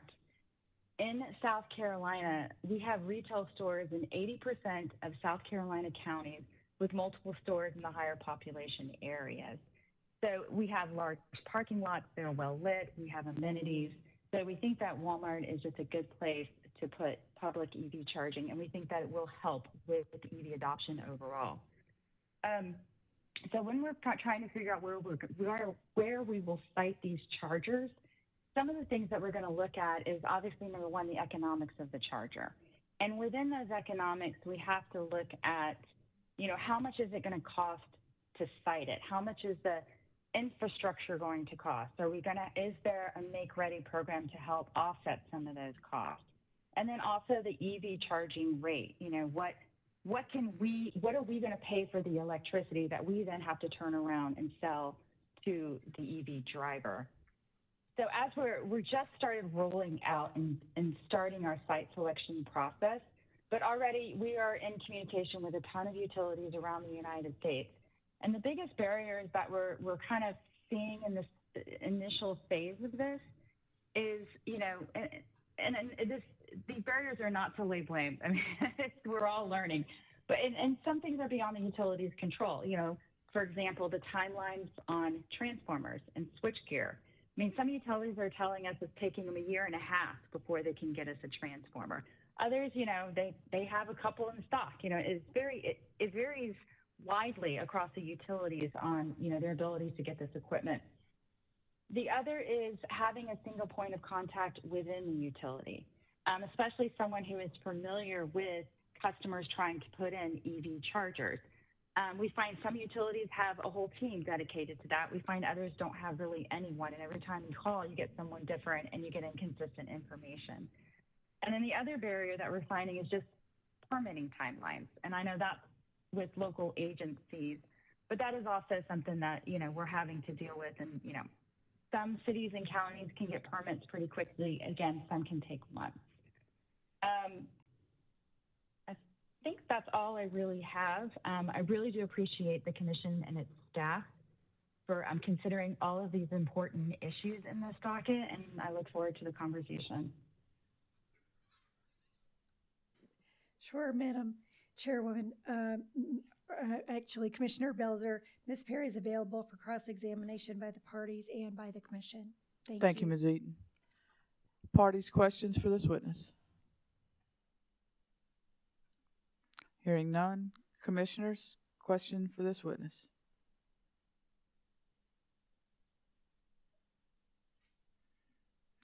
Ms. Eaton, I noticed. Chair, I have a quick question. Commissioner Irvin? Thank you. How many Walmarts in South Carolina currently have charging stations for EVs, if you know? You know what? I don't know, but I can find out. I can't believe I didn't put that in my comments. I can answer that based on the testimony. Oh. It was 4. It was in the filed comments that are attached to her testimony, I believe. Thank you for knowing my testimony. Better me, apparently. That's my only question. Thank you. Thank you, Commissioner Irvin. Right. Commissioners? Chair Belzer? Commissioner Carolee Williams? Thank you. Ms. Perry, I just wanted to note that I found the way that you described some of the challenges very understandable. And so I appreciated that your testimony was in here because evidently it just computed well with my brain. And so things I read in other testimony, I was like, oh, well, that makes sense. And I think you're going to see that I'm going to ask some of the utility companies some questions based on your testimony. So I just wanted to thank you. Well, thank you. I'm glad it was helpful. Ms. Perry, I think I saw in your CV that you had filed testimony in another state in EV rates docket. Is that correct? Yes, I have participated in other states on their EV rates. And what are you seeing as far as rate structuring? And you can refer to Walmart's comments as well, especially with regard to demand charges. Yeah, and I heard the public witness for Alliance for Transportation, and what he was describing is a lot of what I'm also seeing, which is the idea that maybe eliminating or mitigating the demand charge in the short term makes sense, but being careful that it doesn't become something in the long term. Because really, if there is cross-subsidization, certainly acknowledging that and saying that you're going to allow it because you feel like there is a greater benefit to those who don't have EVs, until the industry can mature and stand on its own. I would say a lot of commissioners or a lot of commissions that I've heard before are sort of having that same sort of, I guess, I don't want to say dialogue, but just that tension between, how can we try to support this industry while also protecting against the customers who, do not have EVs. And so one thing I've seen is with the demand charge, I've seen it where, like I think that gentleman was talking about, at a certain point, when you have a certain utilization, then demand charges actually are better economically for that particular charger. And so we've seen some that have, I call it almost like a self-triggering, where you have no demand charge under a certain amount of demand, like let's say 200 kW. But then once you hit that with that 200, now you start bringing in a demand charge. And you could do it, like you said, sort of like a sliding scale, or you could just bring in a demand charge for everything over that. I've seen some where they have waived the demand charge, but in the tariff, it says basically that this is good for 3 years, and then we're going to keep coming back and revisiting this tariff and asking ourselves, is this still making sense? And so it's not really sunsetting on its own. It's just sort of this reevaluation, but it brings it back before the commission on a regular basis so that, so that it's not getting forgotten and it just sits there when it doesn't make sense anymore. Well, let me seek clarification on something. Okay. I don't know how many fast chargers would be put at a station. But when you say that demand charge may be not charged until it reaches a certain level, is that based on each charger or on the site if there are multiple chargers? It would be probably on the site because they would probably be on the same meter. So that would be my thought. Well, and I don't know how the hookup of all these charges are right now, so this is new for me. So, in the comments that were filed, back in your it's Exhibit LVP2. I'm looking at page 11. There's a statement: a utility could also offer more than one rate option, so the site host is able to select the best rate for a particular charger location. Is Walmart a proponent of a separate EV rate? Yes. So how would multiple rate options fit into that? The way would I say that? What I mean is if you have an EV rate, that it's an optional rate. So let's say the charger would normally be billed under, rate schedule GS or LGS, and it has a demand charge. That Walmart would have the choice to use an EV rate, let's say it has no demand charge, or use the LGS schedule, which has a demand charge. And that allows Walmart to decide when that utilization gets to a certain point and demand charges make sense, that we can then shift over to the LGS rate where we would have a demand charge. Okay. Appreciate that. Thank you. Commissioners, anything further for this witness? Ms. Eaton, any redirect? No. Okay. Thank you, ma'am. Ms. Perry, thank you for your testimony today and your appearance, and we appreciate your thoughts and expertise on this issue, and you may be excused. Thank you. Thank you. Why don't we take a 15-minute break, come back at 3:31. Thank you.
Good afternoon and welcome back to the Public Service Commission. We are continuing with docket number 2023-121E. Let's take a roll call of commissioners. With us virtually, we have Commissioner Carolee Williams and Commissioner Irvin, and present in the hearing room, Commissioner Justin Williams, Vice Chair Powers, Commissioner Thomas, Commissioner Caston, and Chair Belser. Let's see, we are now on Dominion Energy, South Carolina, and Mr. Burgess looks ready to go, so. Thank you, Chair Belzer. Dominion Energy calls Danny Cassis to the stand. Mr. Cassis, if you'll raise your right hand, I'm going to swear you in. Do you affirm that the testimony you're about to give will be the truth, the whole truth, and nothing but the truth? I do. Thank you. Mr. Cassis, would you please state your full name for the record? Yeah. Daniel F. Cassis, And by whom are you employed and in what capacity? Dominion Energy, South Carolina. And I am the General Manager of Business Development and Customer Solutions. And have you prepared or caused to be prepared under your direct supervision 8 pages of testimony that has been pre-filed in this docket? I have. And do you have any changes or corrections that are required of your pre-filed direct testimony? No changes. If I ask you all the questions contained in your pre-filed direct testimony, would your answers be the same? They would. Chair Belzer, at this time, we would move into the record the pre-filed direct testimony of Daniel F. Cassis as if given orally from the stand. The pre-filed direct testimony from Mr. Cassis will be received into the record as if testified to from the stand. Mr. Cassis, do you have any exhibits attached to your direct testimony? I have some comments that we prepared, and they are attached. They were part of the testimony. Okay, thank you. Are there any changes or corrections required of your exhibit? No. Okay. Chair Belzer, we would move into the record as the next hearing exhibit, the exhibit identified as DFK1, which has been attached to Mr. Cassis' pre-filed direct testimony. Any objection? Hearing none, the exhibit attached to Mr. Cassis's pre-filed direct testimony and marked as DFK1 will be marked for identification as hearing exhibit 7 and received into the evidence of this case. Thank you, Chair Belzer. Mr. Cassis, have you prepared a summary of your direct testimony? I have. Would you please deliver that at this time? I will. Good afternoon, Chair Belzer, members of the Commission. The electrification of the transportation sector represents a transformative change for both human mobility and the electric grid that is chartered to support vehicle charging. With the advancement in high-density battery technology, the automotive industry's embrace of zero-emission vehicles, federal public policy support like the Inflation Reduction Act, and the growing fleet and consumer interest in the benefits of electric vehicles, the growth in transportation electrification charging loads on the South Carolina electric grid is expected to be exponential. Between 2025 and 2035, 11 of the 15 largest automakers have committed to at least 50% battery electric vehicle sales targets.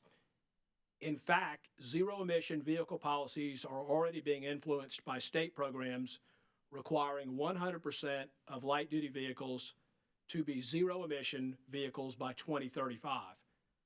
There is no question that EV charging will have a material impact on local distribution capacity in the near term and on transmission and generating capacity in the long term. Therefore, load management techniques, such as time-of-use price signals, will be crucial to reduce the cost of grid investment and ensure a resilient and reliable grid. Additionally, new customer programs and incentivized managed charging solutions will need to be designed to support a variety of charging use cases, ensure universal customer access to charging services, and adapt to the evolving needs of drivers and fleet owners. Grid reliability will unquestionably be challenged by the proliferation of dense, high-capacity vehicle charging activity, and DESC has invested in forecasting the projected load impacts of EV charging on the distribution system. Moreover, charging station reliability will need to be maintained at a high level for both third-party, and utility-owned and operated EV charging stations. Charging stations that are intermittently unavailable will not be acceptable to the public.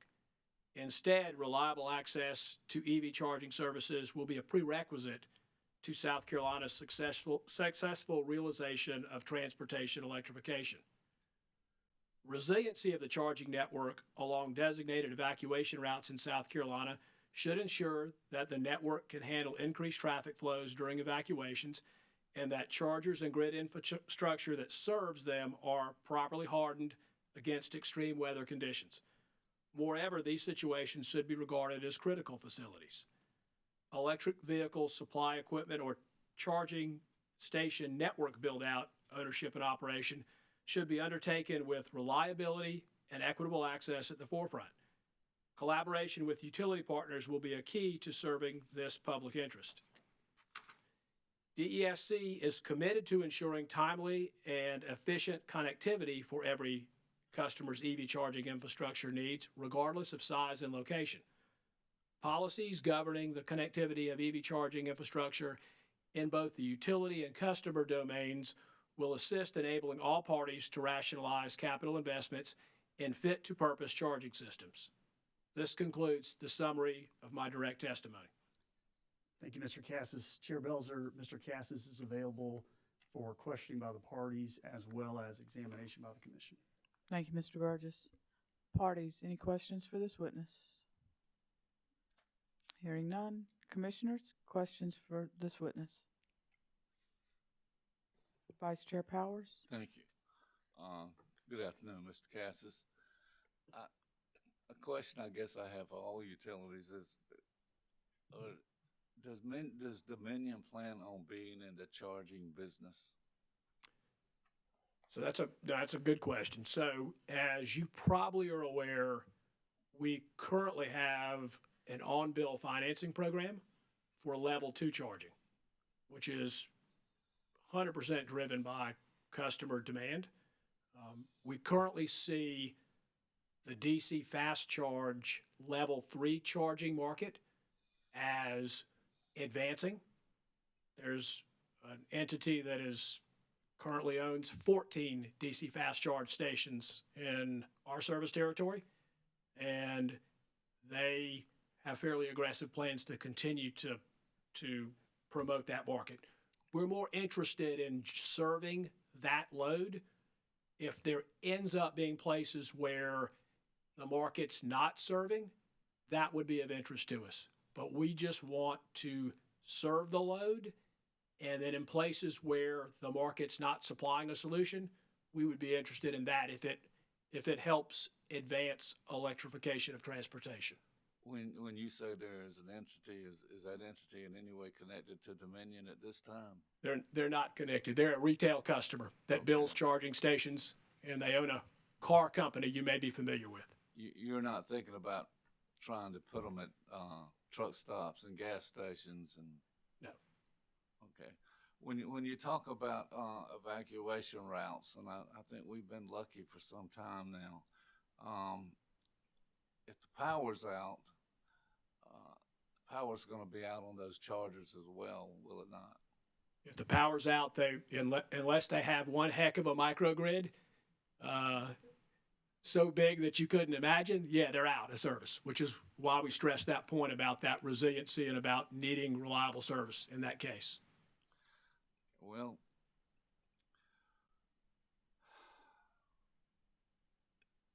how will this affect, I know you certainly have plans and programs, initiatives that you're working on now.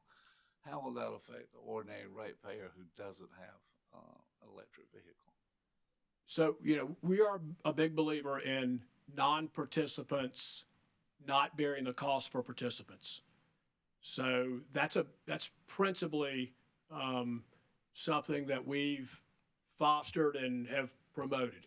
So, other witnesses have already talked about, but it's cost causer, and so you want the rates to properly reflect the value of energy when they purchase it.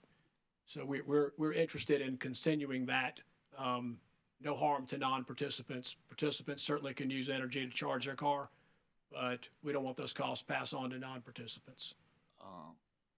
And is there a plan for some sort of rates for electric people who own electric vehicles, or time besides a time of use rate, any sort of special rate? Yeah, so, in my testimony, I speak about managed charging. The first step in a good managed charging program is to get your rates accurate and modernized. So we're currently working on modernizing our time of use rates so they more accurately reflect the way the system operates. And so we've engaged a consultant. We've had a stakeholder meeting number 1, and we expect to have a second stakeholder meeting in late October.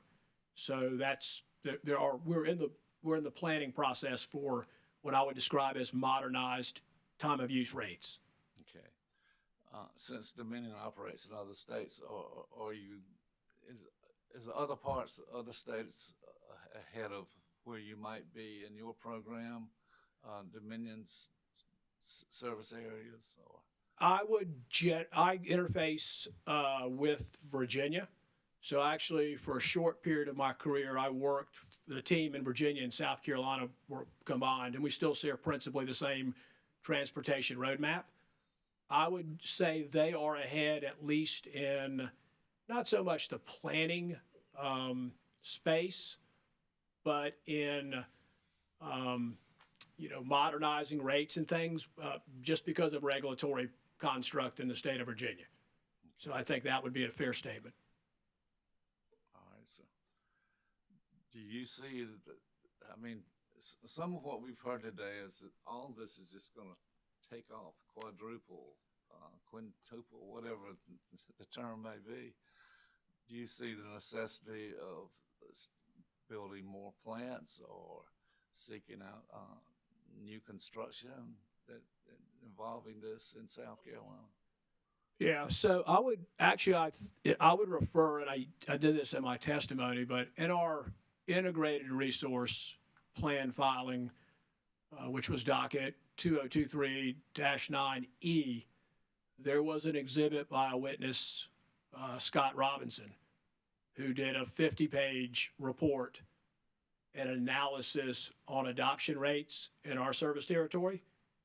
And that report was then integrated into our resource plan.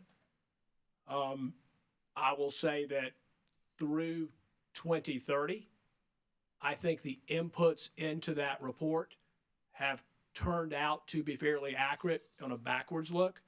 I think it's a good indicator of impacts to the system. So I think by 2030, with no changes to materially changing any inputs, I think it indicates 81 megawatts of peak, and it's year over year, it's about 50% growth, mostly in the light duty vehicle market, with beginning medium to heavy duty, in phasing in a little bit after that. So mostly light duty, but that has an impact. It's 81 megawatts, and that's without any change to some of the use cases. It just takes the current patterns, the way people charge today, without any aggressive managed charging programs. So it does add, it starts to become material, but that's, I don't, forecast out to 2040 and, in 2050. They're very different, but I would say 2030 is a good indicator of where people should look. With the amount of popular support, do you see the future of electric vehicles and where we seem to be heading as a bipartisan sort of support? If I understand your question, do I see the vehicles as broadly accepted? Well, I guess I'm talking about politics. Yeah. Jimmy Carter put solar panels on the White House, and George Bush took them off. I just wondered if you think if there's changes in our administration or changes in public policy, do you think that electric vehicles are still going to go forward because of their such strong public and popular support? Yeah, I won't talk about my politics, but I drive an EV, and I'm a big believer in the technology, and I see more and more every day. Increased adoption. I have fairly good confidence in Scott Robinson's forecast about the adoption rate, even if some things change that are built into that forecast. I see a lot of motivation for at least the beginning of that model to move towards some electrification of transportation. It seems like a big influence was Ford trucks as much as anything. And their commercials where they stop and they go camping and they light up everything and have a party. There's great commercials. Yeah, that didn't influence me, but but I think it does influence some. Okay, thank you, sir. That's all I have. Yes, sir. Commissioners, questions for this witness? Commissioner Justin Williams. Thank you, Madam Chair. Good afternoon, sir. Good afternoon. Curious to talk to you a little bit about your thoughts on residential charging. I haven't heard much about that here today. Do you have any thoughts you'd like to offer regarding residential charging? Yeah, I do. Actually, I think we've spent a lot of time today talking about essentially level 3 or DC fast charge. If you go back and read Scott Robinson's report, we model that at least in the early stages for the next 5, through 30, 90% with at the beginning will be home charging, essentially level 2 charging. So I hardly ever, I to tell the gas station owners, but I don't ever go to any convenience stores. I charge at home or I charge at work. I'm almost exclusively, and I pay the retail rate, which is it's a significant savings for me in terms of just charging at home level 2. I tend to agree with you, and I'm struggling to see. Again, I can't remember Mr. Robinson's report off the top of my head now, but I'm struggling to see the need, at least immediate need, for all of the DC fast charging, level 3 chargers that we talked about today, without also talking about how residential charging could help. Am I missing something? No, I think you are aligning with the way we're thinking about it. One of the reasons we got started that on-bill financing for level 2 charging, because that's the easiest way to start to advance the model. But EV drivers, I'm one. You just drive differently now. You don't have to rush to the gas station and have to fill up. If I ever DC fast charge, I just get enough energy to then be able to get home or get to work. It's just a different mindset. But we thought that's the majority of that 81 megawatts that we're seeing. Some of it's DC fast charge, but a lot of it's just home charging, which is why we're committed to kind of look at the rates and then look at other programs to help consumers manage it at their house. Just taking those programs and rates that you're looking at now, and obviously you can't share too much, I reckon, but is there a way to incentivize the transition that does not create a subsidy or a cost shift? Yeah, I think there's two approaches. One is was what we would describe as passive managed charging, and it's just having a rate that's available that has energy priced during times when the utility peaks, it's higher. And so that should discourage people from charging during those time periods that match up to our peak. There should also be periods of time where energy is abundant or it's available. And so, an example might be 12 a.m. to 4 a.m. where energy is available. and the price is lower. And so to me, that's the baseline, is to get rates right in a TOU rate. Consumers still would have the option, the way we think about it, to participate. So that takes some time. I guess coupled with that, you could take standard residential rates, which are more volumetric, and create programs in a demand response fashion. And you could ask them not to charge during certain periods of time. And if they avoid those time periods, then there's a benefit, which can be shared in a demand response program. Those costs get shared amongst all consumers, but it essentially offsets the cost of additional peak generation. So there's a cost test that would be passed. Those are two methodologies that we think are paths to good managed charging, which would then help consumers and help the utility.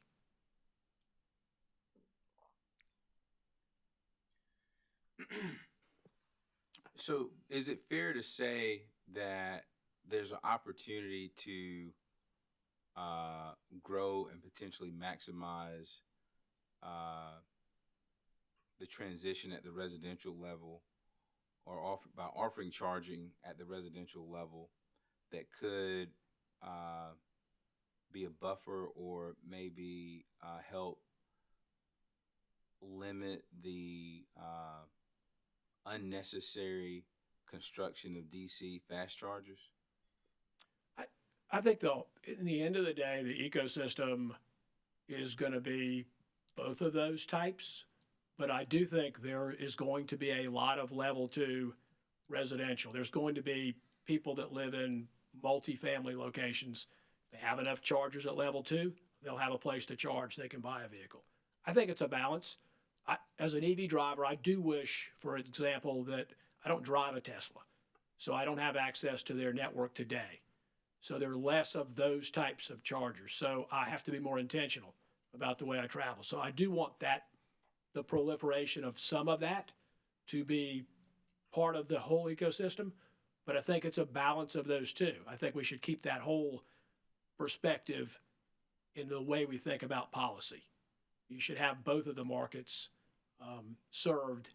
That would help. I think you will get to a point where DC fast charge is probably going to really focus on the future on medium and heavy duty. That conversation's already starting.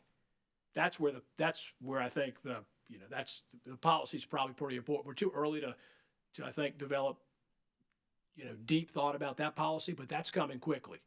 So that's another space that it's not just, don't just think of passenger vehicles, think of medium duty and heavy duty and how those would begin to get their energy from the grid. All right. Thank you, sir. That's all, Madam Chair. Commissioner Carolee Williams, I think I heard you. You're muted. So I am. Thank you very much, Chair Belzer. Good to see you, Mr. Cassis. Good to see you, Commissioner. I think I will start with one of the things you ended on, which is electric vehicles and emergency preparedness and routes in South Carolina.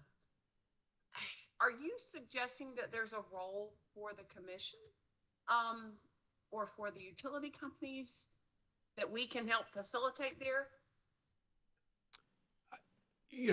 I'm a product of, I guess, Hurricane Floyd evacuation, and I've never quite been able to wipe that from my mind. And I remember all the internal combustion engines along the side of the road, and no way to move. What I'm saying and suggesting that if we're going to hit the adoption rates, which I believe we're going to hit, if we have force majeure events in a state where we think it's important enough to have an Office of Resiliency, we probably need to be thinking about who fills those gaps. If the private market's not going to fill them, who's going to fill those? A utility could. I'm not suggesting today that should happen, but I guess that's a good example of why you probably shouldn't say, a utility should never be in the business, because I think it's a huge public interest, issue to address. I appreciate that clarification, and I certainly remember it as well. The conversation that you were having with Commissioner Williams made me think about younger people who are driving EVs that are not necessarily able to charge in a garage, certainly in their personal garage. Who fills the market for, the rental EVs and for the EVs that maybe are at multifamily condos and apartments? Yeah, that's a good question. It's one we've thought about. It's one of the reasons why we spent the time to develop that on-bill financing program. That's a void that's, quite frankly, everybody talks about DC fast charge, but we get calls all the time now for either workplace or multifamily or retail, where people are going to be there for, either overnight because they rent, they don't own, or they're going to be shopping, or they're doing retail business, and they have the ability to take advantage of level 2 charging, which is obviously less impactful to the grid. So, I mean, we're a player, but I don't want to be the only player. I want that to develop also, but we just want it to be done also in a way that's manageable and that has the least amount of impact on our system. Do you have any idea what the uptake is for your on-bill financing for level 2 for non-residential? So, we got the order, I think in maybe late May or early June. So we've started to operationalize. I think we've got 40 ports under contract. Municipality was one. Yeah, so we've barely scratched the surface. And we have some numbers obviously to project out. But I mean, I think level 2 chargers, I think, are at least one manufacturer has gotten to a price point that's pretty impressive. But we're finding our calls are coming in rather regularly now because people just want the charger. They want someone to coordinate. They want to coordinate with an electrician, and they want to coordinate with the utility. And we can just do it all for them. It makes it easier. Is that program capped in any way? Is it? I didn't understand the. Is it capped? Oh, I'm just it's about 40 ports. No, it's not. It's not capped. But if I remember the order correctly, we would run it for 5 years. I believe is the way that, which was fine with us. We're just interested in making sure consumers get what they need. Okay. Well, switching gears, what is Dominion's opinion about hosting capacity maps? If I look at it from the perspective of those who are actually deploying the model, I find them not to be all that effective. And I'll tell you why. Here's our experience. So we have a separate electrification team. And so any call that comes in from anybody that wants to facilitate DC fast charge, I can literally go to our distribution planning people and get them an answer almost immediately about what they want to install. If they want to know where there's 480 volt, 3-phase service, it's pretty easy. I can do it right off my desk. But I have a whole team that's what they do. Now, we'll need more of them, but to be able to, I think, address the demand. But I find that the hosting map concept, in the end of the day, people want the answer if they want to deploy a project. And I think just looking on a map when you can pick up a phone and call somebody today for something that's likely to be published and then later becomes stale rather quickly, I think it's got less utility, to be honest. I've heard that before today.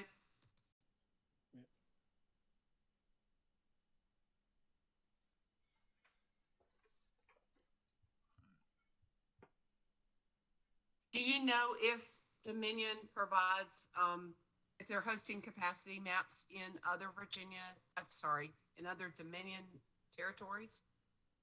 So in Virginia, they have a hosting. They I think via an order they were required to provide hosting maps. I think we voluntarily already are working on what I would describe as a much more user friendly, I guess, customer facing approach, which would be to identify, at least within evacuation routes and major thoroughfares, where three-phase lines are and at what voltage do they operate. I mean, the next step to that would be a much more interactive mapping system. But as the system changes rather rapidly, you have to have someone to, I'm not sure that's the best that the ratepayer should be paying for somebody to do something that's going to quickly outpace itself, especially when you start thinking about medium and heavy duty in this request that you can contractually tie up all the capacity on a circuit, if the end user, if the charging system's big enough. So we have it, but I would not suggest we follow exactly that route that we did in Virginia. But you are pursuing something that is more user friendly and might be outward facing that potential investors could look at? Yeah, correct. Yeah. Okay.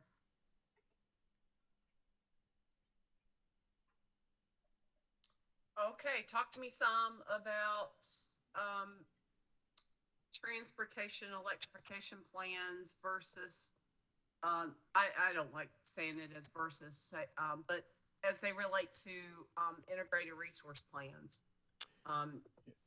You've already really talked about that with Scott Robinson's work, being a part of an IRP, but in any of the other Dominion territories, are there transportation electrification plans?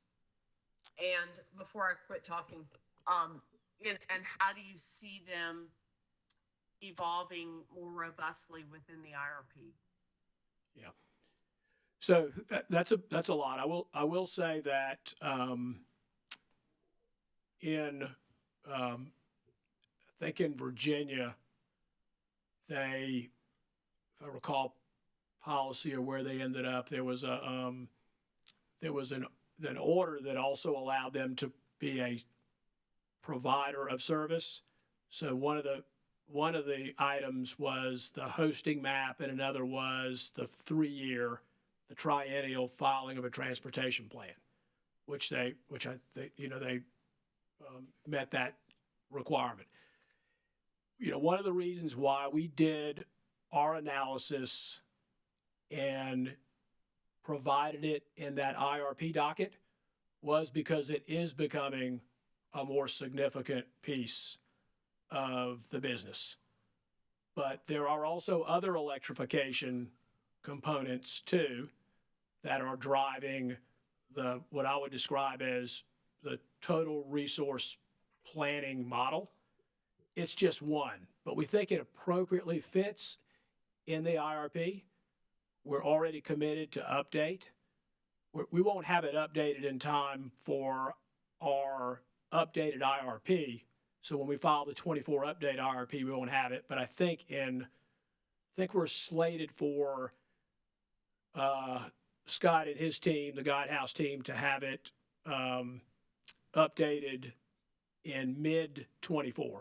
So we'll see refreshed numbers on all those categories. So it's fairly comprehensive. So to me, that's where it I think belongs. A separate planning process. I mean, there are other things that, again, that's one load. But I mean, would we do a data center 3-year plan? I don't know.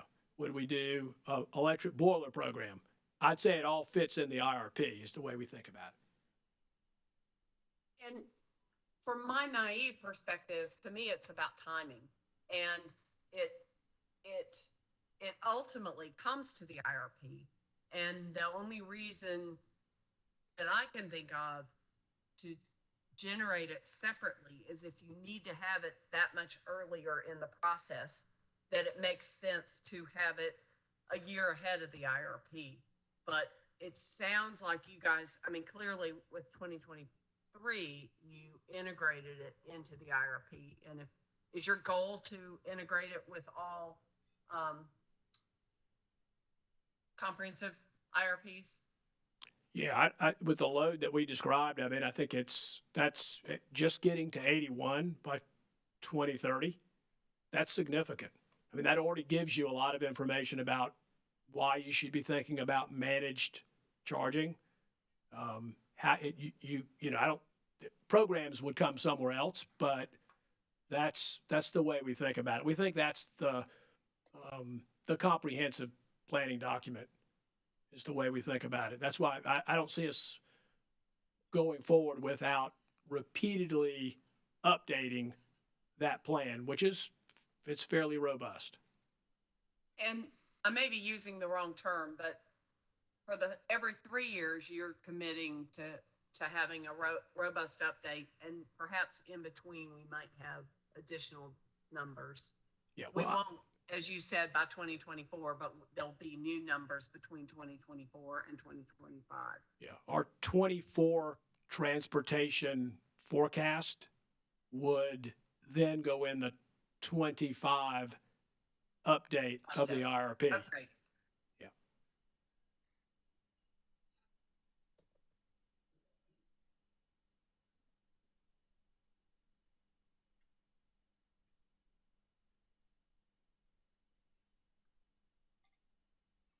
I'm just checking my list.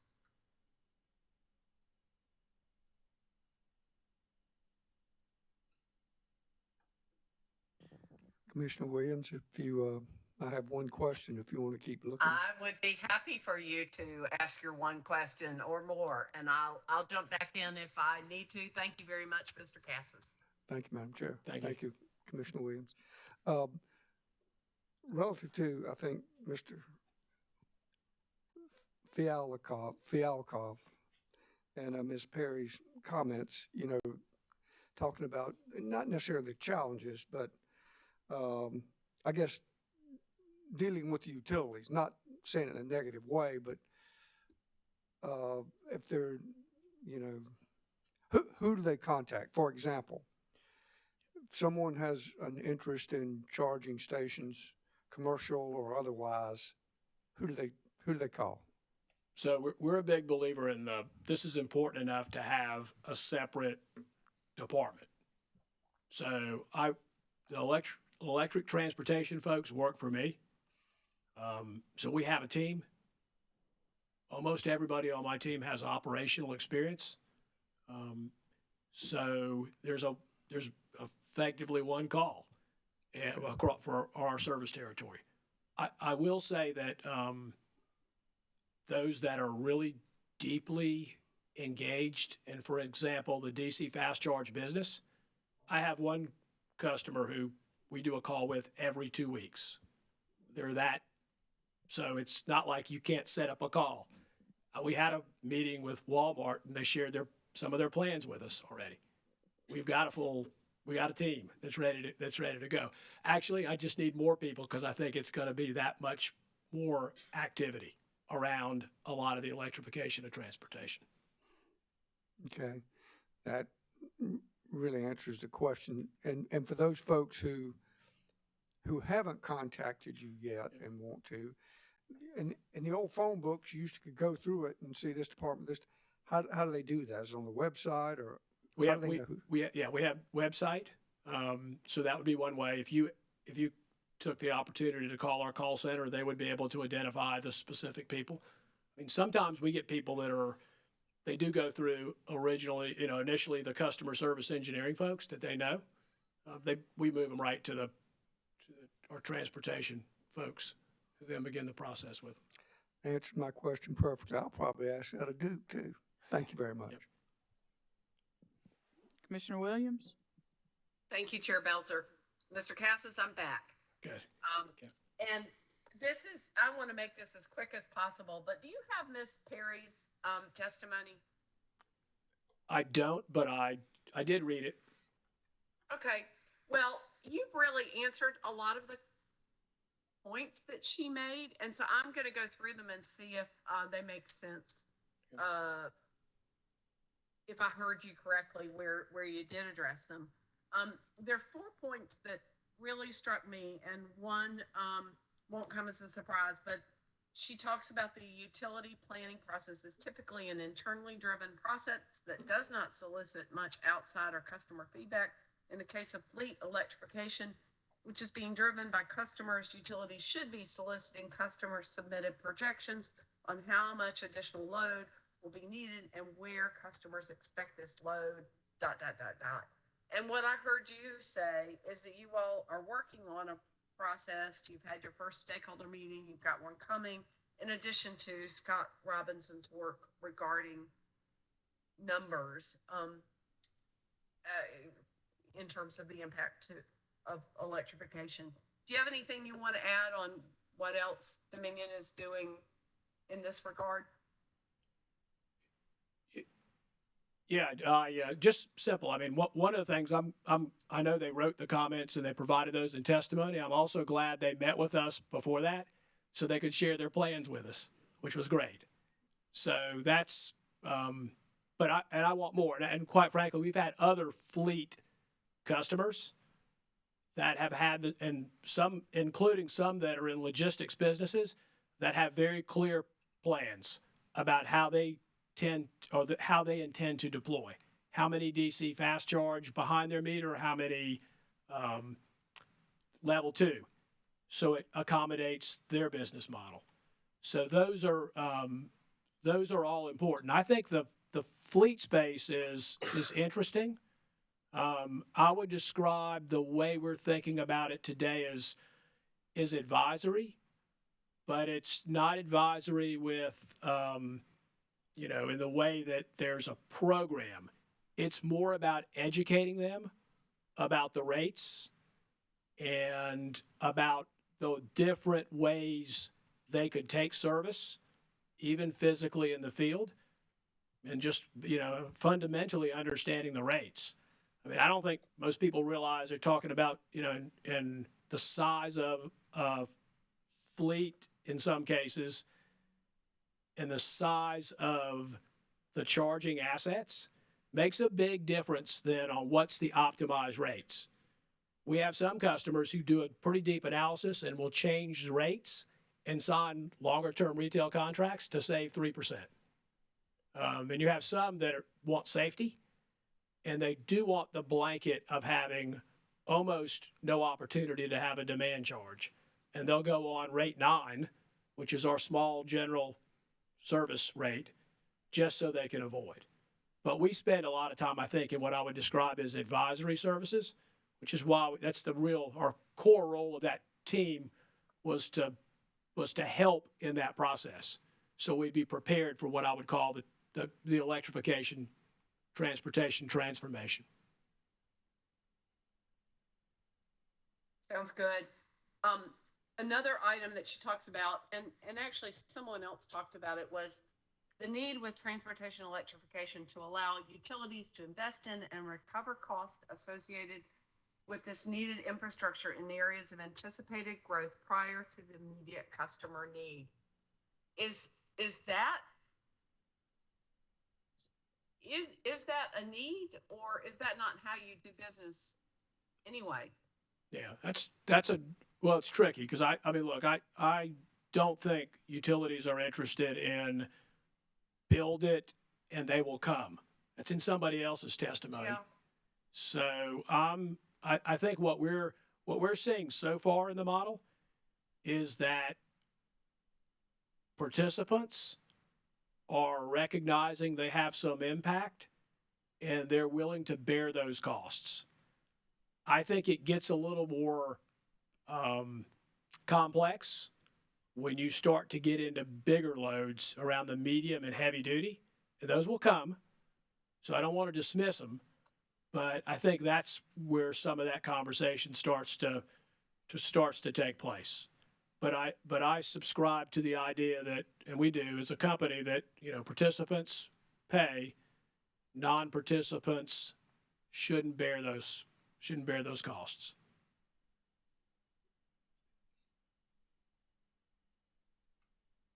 Meaning you all are, if it's a distribution need, you're gonna make that investment after you see the need? So if an entity indicates or says, we want to enter into a retail contract with you, and here's the load we need, there's a formulaic approach and there's a contracting approach to that. So we have a statutory obligation to provide the retail load, but we also are going to protect the non-participants. There can be things in the contract like minimum guarantees. There can be a contribution in aid of construction. Some might refer to that as an impediment to electrification, but fundamentally, participants or those who create the requirement of the investment, they're generally required to pay.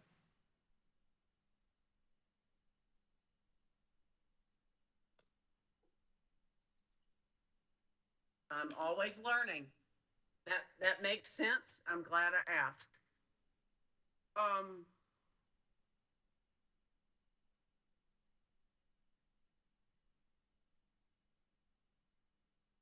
Do you have any comments on the idea that incremental electric load from EV chargers will drive new revenues for the utility that will help offset the fixed cost incurred for the program? I think it's very case specific. Like, I've been asked to make commitments about electrification ultimately driving down rates. I think it depends. I think we're having a conversation mostly again around light passenger and then starting to talk about medium and heavy. But I think when you get up in class, there are some different dynamics that are, those can be really big loads. And I think that, they require a lot of investment.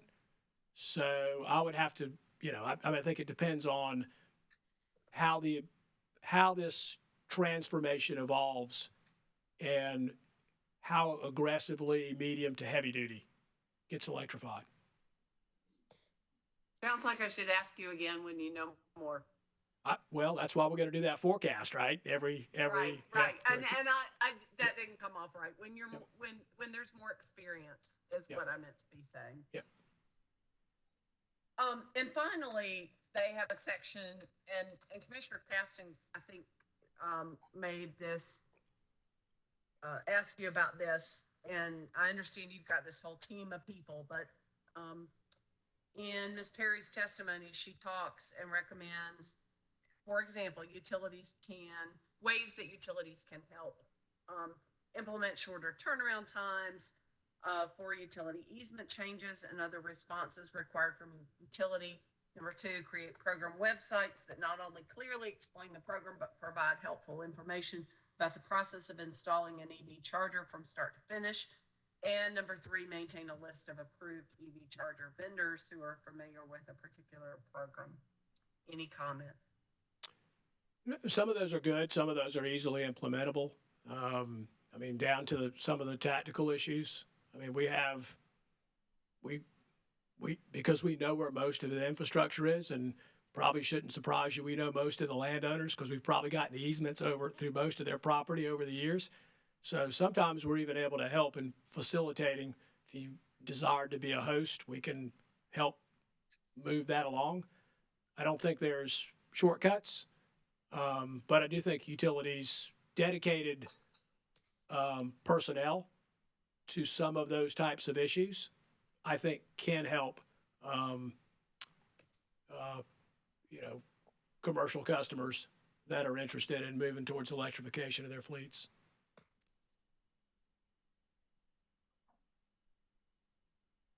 Do you have a website that would help someone with this?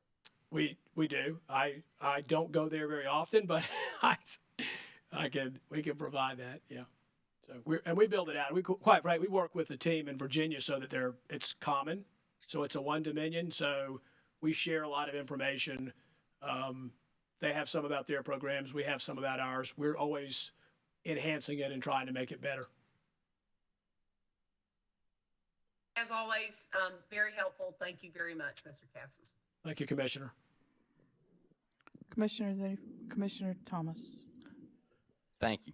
I just have one question, and this relates to something that you said in your opening comments, and I'm probably not going to quote you correctly, but you said something about we have invested in capacity planning. Can you tell me a little bit more about what you were talking about there? Yeah, I think and I'm looking at my notes now. Yeah, so we do distribution planning. We obviously do at a larger scale when we talk about capacity planning in our IRP, the ability to meet the load. I think I was very intentional about what I said in my comments about where the impacts will be. They'll initially be on the distribution level, but they'll eventually, as that load continues to ramp up, even if you manage it, but then it's aggregated, it becomes load that ultimately impacts you on the supply side. So we do distribution planning today, so we know and can immediately do analysis about whether we can serve something or not. But that's where we're always looking at load and where it's growing, and then how we serve it. Okay, thank you. That's all I had. Mr. Cassis, good afternoon. Good afternoon. Following up on what you just said, and I know it's a little bit different, but is it appropriate to site or to serve, if the site is close enough to transmission, to serve off the transmission line versus the distribution line? So that's really where I was kind of going with that medium to heavy duty. Okay. So the type of charging that you're currently seeing, even at the DC fast charge level with, the multiple stalls, you're generally not going to get, those are usually below 1,000 kW. It's a megawatt. Where the impactful, really heavy load, it's in heavy duty. It's logistical. It's trucks that could be electrified that are driving from ports. That could be an application where you are intentionally thinking about, really, in the end of the day, you need a substation, which would be served off the transmission. Okay. But that's really, really big load. So that's, I'm talking about truck charging. That's massive vehicles, which I think is one more iteration. We predict that happens, but it isn't an immediate. But for the most part, we're talking about load that is served just off distribution at this point. What size would the load need to be? This is just trying to get an idea for it to be off of the transmission line versus a distribution. So once you start to get into, these are rough numbers, because we had an interesting request recently about somebody looking at a model and how they would actually charge less than 10. So 5 megawatts is typically a load you could serve off of distribution. When you move up above that, above the 5, you're generally starting to, you may have the capacity to serve it off distribution. Well, but to serve off of a transmission line, it would require a substation. You need to transform. So you're going to convert it to, typically the distribution voltage might be, 23 or 13.8. Well, does that require a substation or a transformer? Yeah. A big transformer? A substation, which is the biggest. Yeah, that's. Well, the reason I'm asking is, if there was a location near transmission and maybe they didn't start out pulling that much load, but foresaw growing in the future, would it be beneficial to put something off the transmission? Say it doesn't start out at 6 megawatts or 5 megawatts, but they know that they're going to want to grow once EVs continue to come. Could be. depends on logistically where it is. I mean, the conversations that we're having now about big load, they're generally For the big trucks? people are thinking about that and then how those would be served. They're also solving not just for the way their model works and who those end users would be. They're also thinking about where that's why we have those conversations. They're asking, where's the closest substation? How much could you serve? Could you serve under this type of contract where they're not asking for some subsidy, they're just trying to figure out the economics. Because if they can get the end users, they'd be interested in entering into ultimately, a contractual obligation. Okay. Thank you. Commissioners, anything further for this witness? Mr. Burgess, any redirect? No redirect. Thank you, sir. Mr. Cassis, thank you for your testimony today. We appreciate your comments and your sharing your thoughts on this, and you may be excused. Okay. Thank you, Chair. It's 4:30. I don't know that we will get through another witness before the end of the day, so let's break here. And we have a hearing already scheduled for 10 a.m., but we anticipate it to finish by lunch, so let's start at 2 o'clock tomorrow. And with that, we'll recess for the day. Thank you.